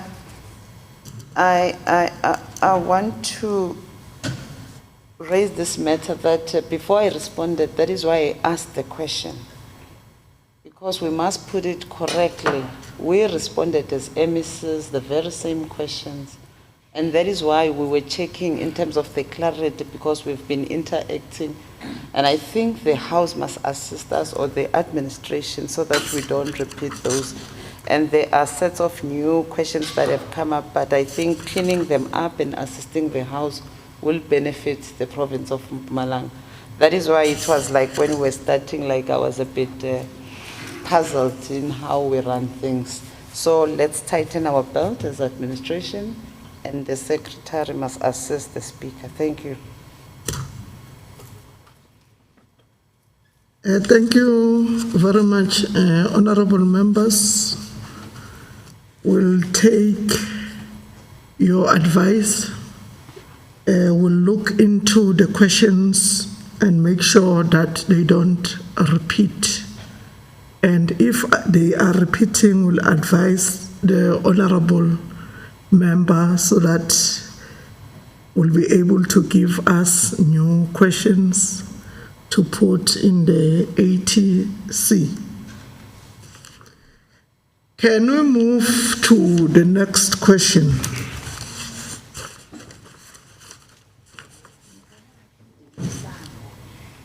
I have received the apology from Honorable Mashego, and Honorable Mlombo will stand for Honorable Mashego. I will call upon the MEC for health, but you will note that when she responded earlier on, some of the questions were covered, like the issue of how many people were vaccinated, and also the issue of the healthcare workers. Maybe, Honorable MEC, if you can deal with the outstanding questions, but not repeating the very same question. Thank you, Honorable Speaker. The first question from Honorable GP Mashiko. The Minister of Health announce that government has called off the rolling out of the Johnson & Johnson COVID-19 vaccine after health agencies in the USA paused its use because of rare cases of blood clots found in 6 people. The first question, how many people have so far been vaccinated in Mpumalanga? That one I think I've responded to. How many cases of the rare blood clots has been recorded in Mpumalanga? To date, no cases of the rare blood clot has been recorded in Mpumalanga. Are there any health experts within Mpumalanga advising the department, or the department relies on national? Yes, the province is having the support of experts from Cuba and those from the World Health Organization. The National Department of Health is also providing the support where it is needed, because we cannot shy away that we need to be supported by the Department of Health National. How many healthcare workers has Mpumalanga lost due to COVID, and has the department filled those posts as they are critical? 63 in the public health sector and 4 from private health sector. The department has deployed a list of critical posts that are to be advertised in May 2021, because you remember that previously when we were supposed to fill in the critical post, because of the budgetary cut that we experienced, we could not. Hence, we are now starting the process of advertising in May. Thank you, Honorable Speaker. Honorable Mlombo, do you have a follow-up question?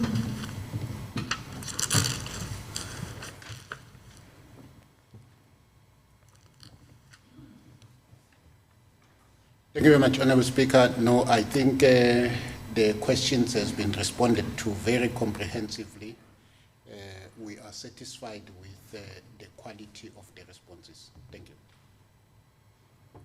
Are there any follow-up questions from other honorable members? Thank you very much, Honorable MEC. We'll move to the next question. Honorable B. Grobler, DA, to ask the MEC for Agriculture, Rural Development, Land and Environmental Affairs. Honorable MEC, over to you.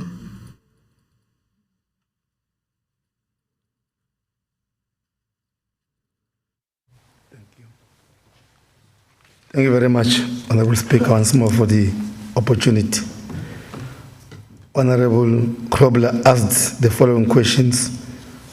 Honorable MEC, with regards to performance indicators reported in the year 2019-2020 annual report, will the MEC answer the following questions?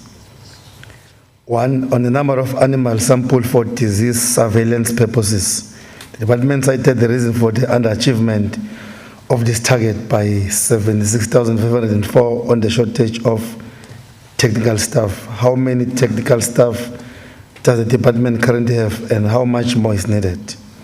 The response is as follows. The department currently has 129 posts for animal health technicians as per the approved structure. 69 posts are filled and 60 posts still need to be filled. The challenge the department has been faced with is the general attrition of staff due to retirement, death, transfers, and promotions. The second question is, for how long has the department lacked technical staff in this aspect? The response is as follows. The department has been faced with this challenge as far back as when the moratorium on vacant posts was imposed in the province. The department has been struggling to replace staff due to retirement, death, transfers, and promotions, as it could not replace vacated posts due to this moratorium. The third question is, apart from the point, does this shortage affect the rollout of other programs held by the department? The response is yes. The technical staff shortage does affect the rollout of other programs in the department. The fourth question is, what are the requisite staff does the department lack in? The response is as follows. The department is affected by general shortage of staff, including critical areas such as extension and advisory services, engineering, agricultural economists, and environmental services on the implementation of the EIA regulations and issuing of environmental authorization. The last question is, when will the department ensure that requisite and technical staff fill the vacant position. We respond as follows. The department currently has 678 essential vacant posts that must be filled across all programs. Noting that there is a place moratorium on filling vacant position, the department was granted an approval to fill only 60 posts. To date, 22 posts were filled and the department is in the process of filling the 38 posts, which will be done in phases.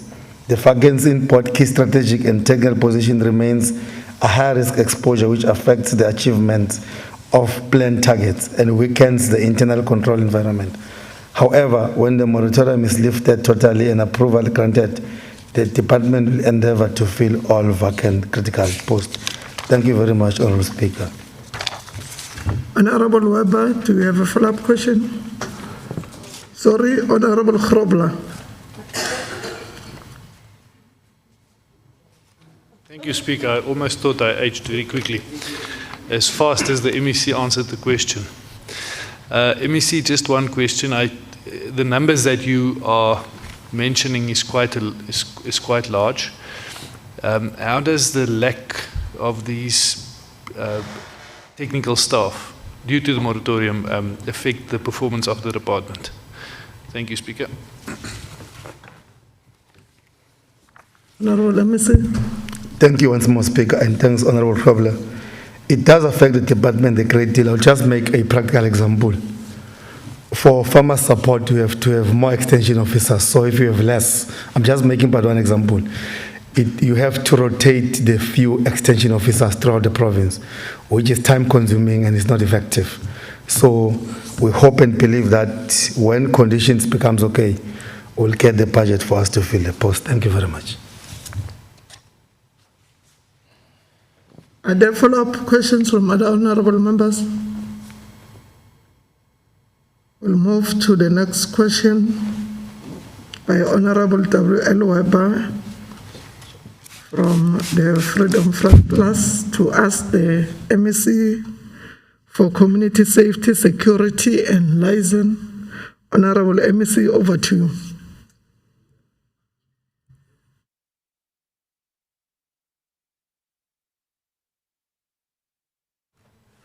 Thank you.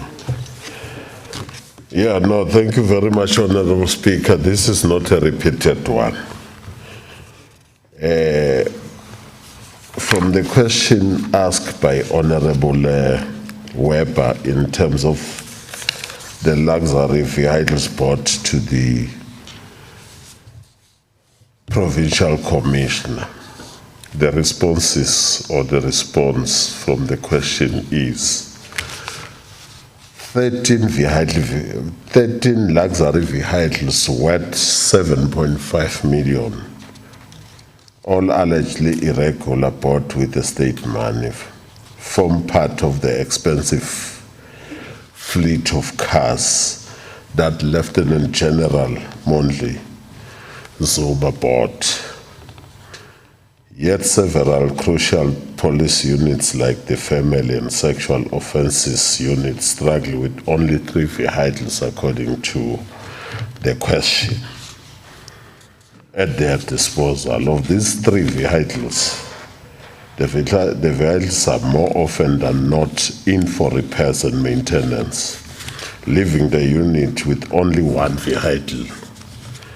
This hugely impacts on their ability to investigate, work or attend to crime scene.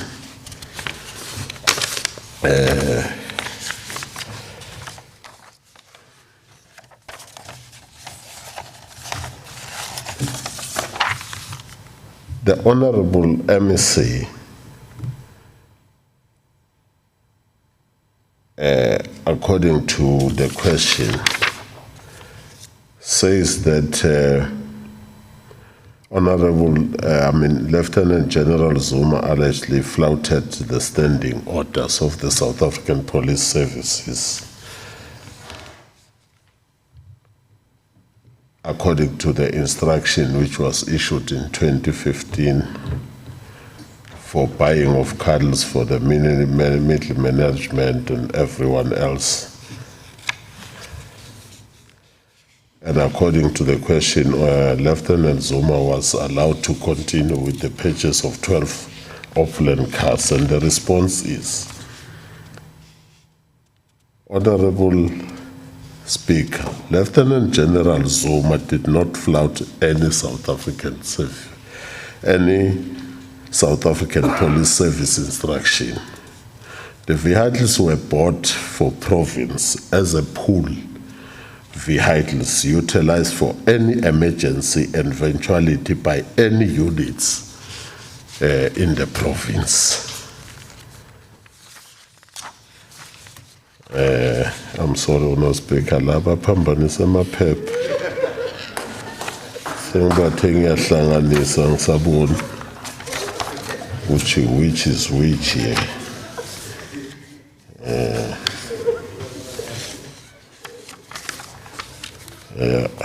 My officials.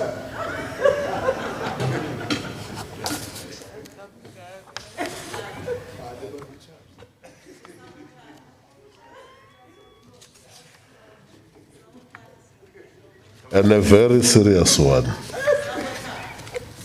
Honorable Speaker, to be orderly in terms of my understanding of the standing orders of the House, with the mismatch that I'm coming across here, can I then request the Honorable Speaker with the House to finish the response in this particular question within the set time, in writing?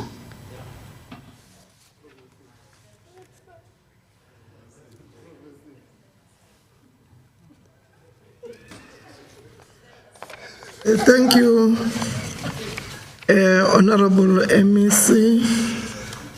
We'll allow you to give us written responses and will be circulated to all honorable members. I don't know whether the other question, the next question, because it's for your department, whether you'll be able to respond or you'll be able to give us also a written response. Honorable Speaker,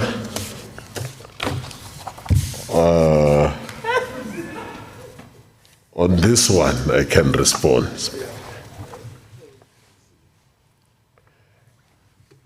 The question is coming Before Honorable Shongwe, I have received the apology from Honorable Mahlangu, and Honorable Mlombo will stand on behalf of Honorable Mahlangu. Then you can proceed. Thank you very much, Honorable Speaker. Let me honestly apologize with that mishap of that particular question. On this one, which was supposed to be asked by Honorable Mahlangu, it says effective border management can help states and regional grouping achieve a more balanced approach that enhances their own national security. It also facilitates cross-border movement. It has been on the public domain that hundreds of foreigners from Eswatini enter Nkomazi illegal on a daily basis, placing financial strain on the municipality. Ineffective border management can also contribute to illicit economic activities. And then the question is the MEC aware that the border between Eswatini and Magudu village in Nkomazi is unguarded and a lot of illicit trade are taking place? And the response is, I'm aware of the illegal border crossing between Eswatini and the Republic of South Africa in Magudu in the Nkomazi local municipality. Honourable Speaker, I must indicate that this is a common problem for borderline communities, as some people cross for humanitarian reason, for either to purchase food or for humanitarian reasons if they perceive that they are not fully supported by their countries. This issue has also been raised by the Honorable Minister of Home Affairs, Dr. Mtsoaledi, due to borderline problems around Zimbabwe and Lesotho.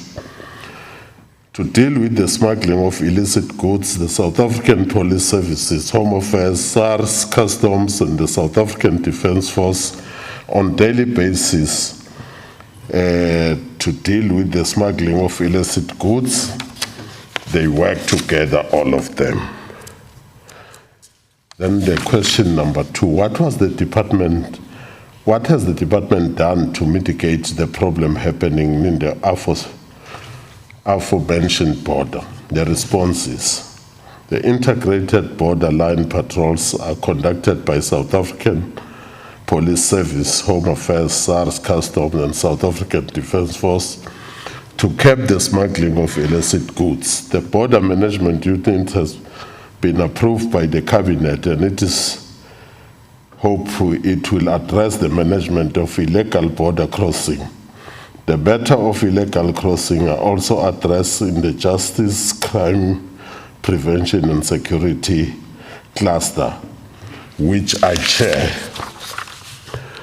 This issue has further been raised at MEC level, which I think will further escalate it to the National JCPS chaired by the Minister of Police. And question number 3 is, are such matters relating to border management being discussed within the Justice, Crime, Prevention and Security cluster? And how effective is the implementation of dealing with the border management? And the response is, the matter relating to the border management are held with JCPS members. Further to this, bilateral and trilateral meetings are held with the peoples of Republic of Mozambique and Kingdom of Eswatini. I can say the meetings have been a success, as there are various successes that have been registered, such as the arrest and deportation of illegal immigrants and arrest and confiscation of smugglers of illicit goods. In 2019-2020 financial year, the SAPS have achieved 100% of crime-related hits reacted to as a result of the movement control system and enhanced screening on wanted person, circulated, stolen or robbed vehicles. This one, Speaker, I'm okay. Honorable Mlombo, do you have a follow-up question?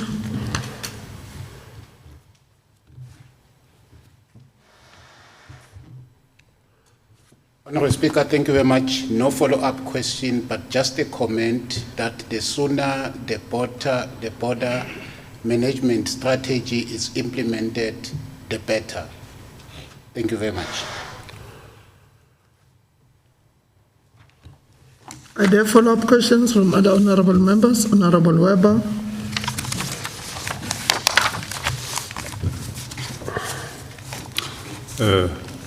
Honorable Speaker, through you, Honorable MEC, is the MEC aware of the fact that on the way between Piet Retief and Pongola, there is another border post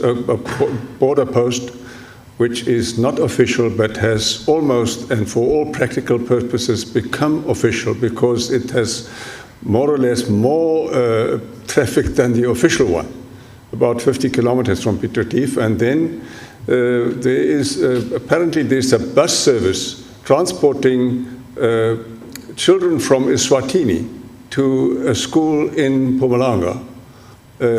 Is the MEC aware of the problem that we have there? Over to you, Honorable MEC. Honorable Speaker, I'm quite aware of that one. I know it, I've seen it. I think I just forgot its name. It's called with a Zulu name. They use a Zulu name there. And the border there in the area of between Piet Retief and Pongola, it's very difficult to manage it because the borderline, which is separating South Africa and Swaziland, is just along the main road towards Pongola. So the management in that particular space, it's a mutual sort of border management arrangement, because we must also remember that the people of Swaziland in that particular area, they have relatives in South Africa, and over and above relatives, some of them bayathandana ngapha nangapha. Kunabantwana baseswazini abangapha nabantwana base-South Africa bangale Swazini. So ubudlelwane lapha bu-mutual. But that area is managed by SANDF. I know it. Thank you, Honorable MEC. We'll move to the next question.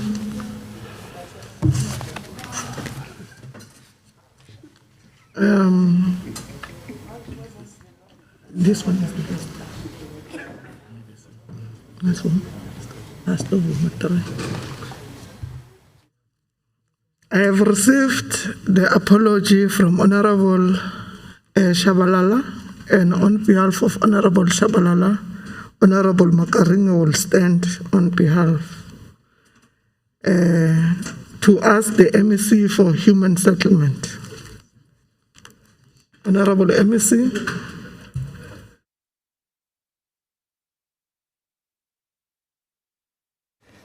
Thank you, Speaker. I decided to bring my iPad because papers might get lost in the process. So,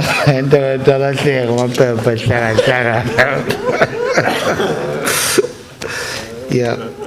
Well, Speaker, we've received a question from the Honorable Chabalal asking department, the MEC, in terms of the child-headed household, pensioners and people living with disability still living in mud houses. And she asked the question if the MEC is aware of the situation. And indeed our response is that yes, I am aware that there may be people who are still living, and those who are vulnerable group that are living in the mud houses and other informal structures, even though as a department we do not have the specific details regarding those people and where are they situated. Since the issue of prioritization of beneficiaries rests with our local municipalities in terms of department policy. As department, we have given the policy to municipalities, they're quite aware, and it is them who does the prioritization and provide the list in line of that. Question number 2, are there any plans in place to address this problem? Department has a beneficiary management policy in place which guides municipality in the selection and the prioritization of beneficiaries of human settlement project. This policy clearly states that municipalities must prioritize pensioners, child-headed household, and people living with disability in the provision of houses. In addition to that, the department gets referrals from Department of Social Development for the assistance of people in this group as when they come across them. And department ensures that the relevant municipalities assist those people. We further ask municipalities that before they provide the list of the beneficiaries to the departments, that list must contain a council resolution so that there can be a proper accountability. Question number 3, what are the challenges regarding this situation? The only challenge is that the department relies on municipalities to ensure that people in this group are prioritized for houses before the rest could happen. And that's why we have as well insisted that municipalities must provide us with the council resolution to cap the above challenges faced by department and municipalities. Thank you, Speaker. Honorable Makarine, do you have a follow-up question?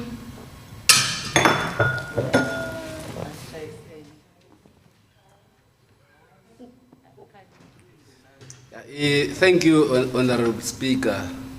I want to check with the MEC if he is aware that there is still an uncompleted RDP houses merely in all the municipalities that were maybe deserted by the service providers long ago, where the beneficiary does not know what to do with those because are left in between the completion. Thank you. Honorable MEC. Thank you, Speaker. Yes, indeed, we are quite aware. Some of the service providers, as the sole owners of directors of their company, some they've passed away. That led those projects to get redundant, and effectively those houses are left unattended. We have since appointed some of the service providers to start to do those houses that were left unattended. Some, there are a number of challenges because of these service providers. Either they went insolvent and the problem is huge. We have done the audit to get exactly, and our assessment suggests there's a lot of houses that are left incomplete and which they're going to require a lot of money for that. But the answer is we're quite aware and we're doing something to mitigate that. Thank you, Speaker.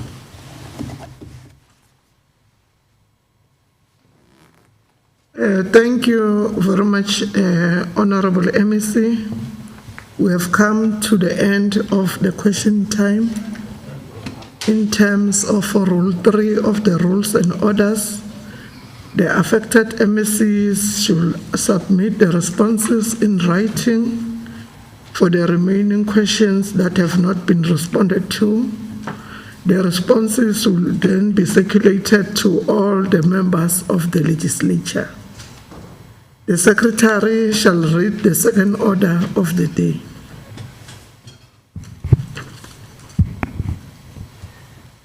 Order number 2, consideration of reports of the Portfolio Committee on Agriculture, Rural Development, Land and Environmental Affairs.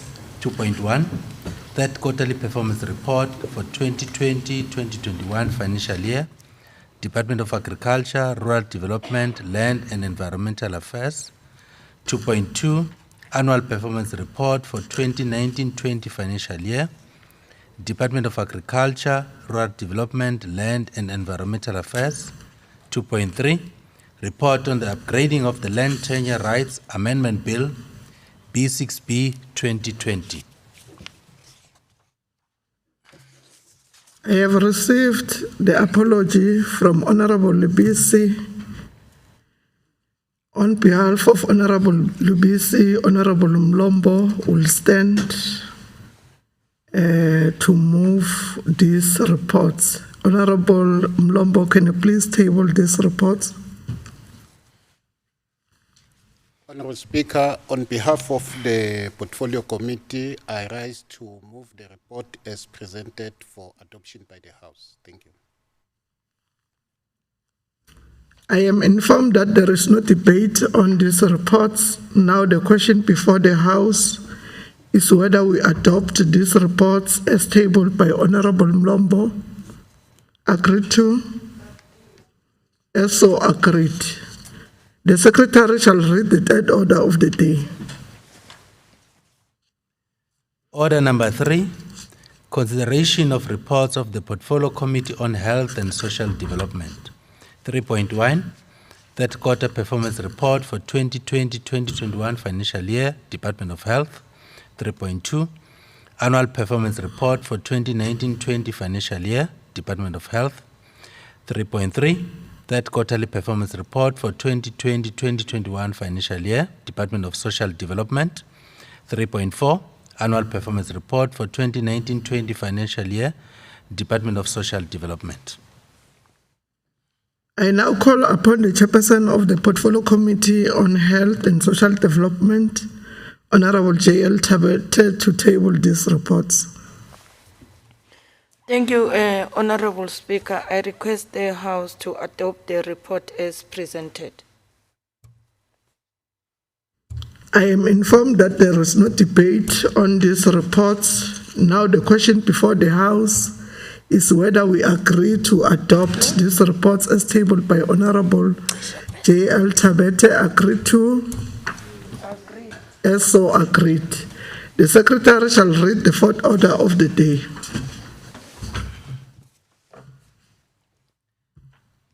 Order number 4, consideration of reports of the Portfolio Committee on Human Settlements, Cooperative Governance and Traditional Affairs. 4.1, Annual Performance Report for 2019-20 financial year, Department of Human Settlements. 4.2, Third Quarterly Performance Report for 2020-2021 financial year, Department of Human Settlements. 4.3, Annual Performance Report for 2019-20 financial year, Department of Cooperative Governance and Traditional Affairs. 4.4, Third Quarterly Performance Report for 2020-2021 financial year, Department of Cooperative Governance and Traditional Affairs. I have received the apology from Honorable Shabalala. Then I will now call Honorable Mlombo to table the reports on behalf of Honorable Shabalala.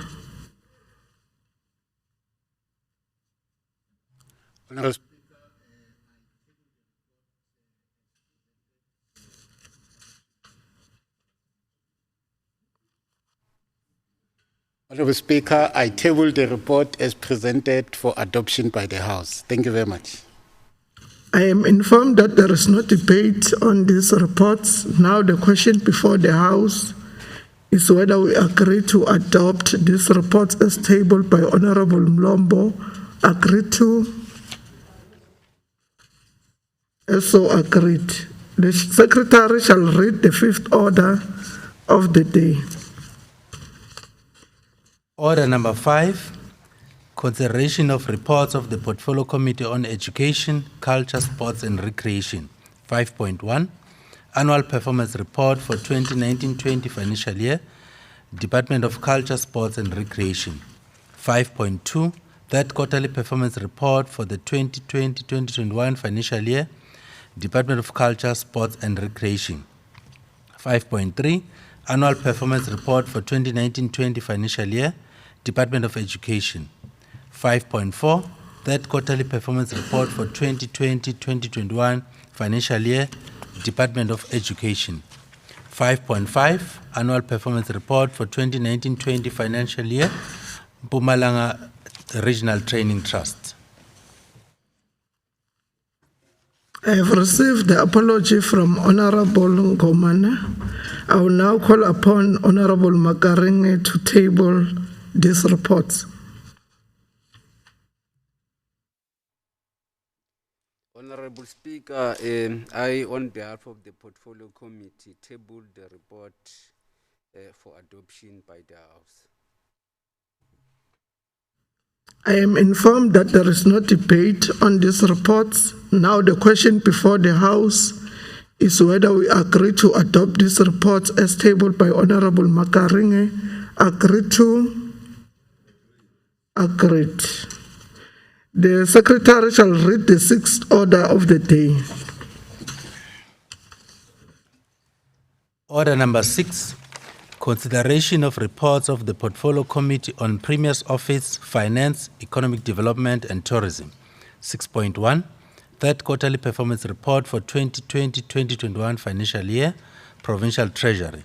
6.2, Annual Performance Report for 2019-20 financial year, Provincial Treasury.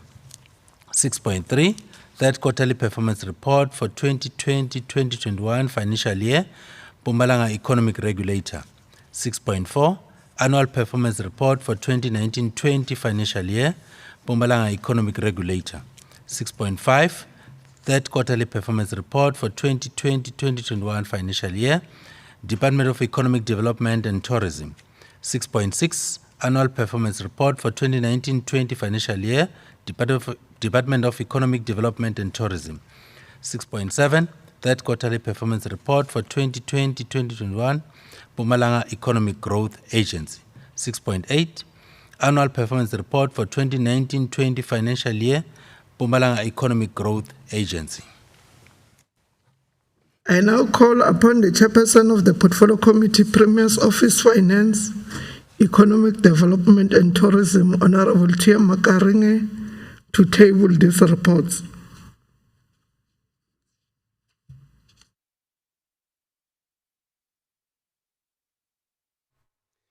Honorable Speaker, as the chairperson of the Portfolio Committee on Premier's Office, Finance and Economic Development and Tourism, I table the report to this House for adoption. I am informed that there is no debate on these reports. Now the question before the House is whether we agree to adopt these reports as tabled by Honorable Makaringe. Agreed to? As so agreed. The Secretary shall read the 7th order of the day. Order number 7, consideration of reports of the Portfolio Committee on Public Works, Roads and Transport, Community Safety, Security and Liaison. 7.1, third quarterly performance report for 2020-2021 financial year, Department of Community Safety, Security and Liaison. 7.2, annual performance report for 2019-20 financial year, Department of Community Safety, Security and Liaison. I have received the apology from Honorable Mahlangu. I will now call upon Honorable Mlombo to table these reports on behalf of Honorable Mahlangu.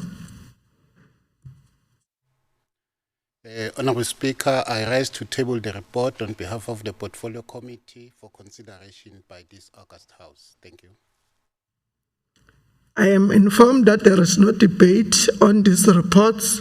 Now the question before the House is whether we agree to adopt these reports as tabled by Honorable Mlombo. Agreed to? As so agreed. The Secretary shall read the 8th order of the day.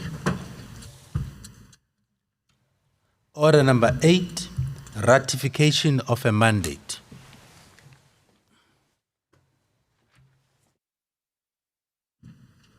I now call upon the Chief Whip of the Majority Party to table the mandate.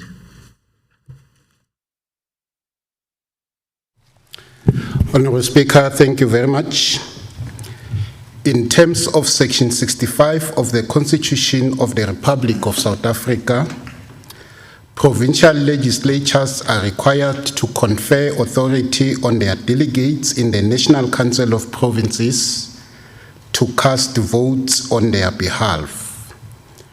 I, Fana Vincent Mlombo, the Chief Whip of the Majority Party in the Mpumalanga Provincial Legislature, hereby move in accordance with Section 65 of the Constitution, read with Rule 201, Sub-Rule 7 of the Rules and Orders, that the House ratifies and confirm the final mandate to vote in favor of the upgrading of land tenure rights amendment bill, which is Bill 6B of 2020, which was conferred on behalf of the Mpumalanga Provincial Legislature by the Speaker on the 8th of April 2021, pursuant to the recommendation of the Portfolio Committee on Agriculture, Rural Development, Land and Environmental Affairs.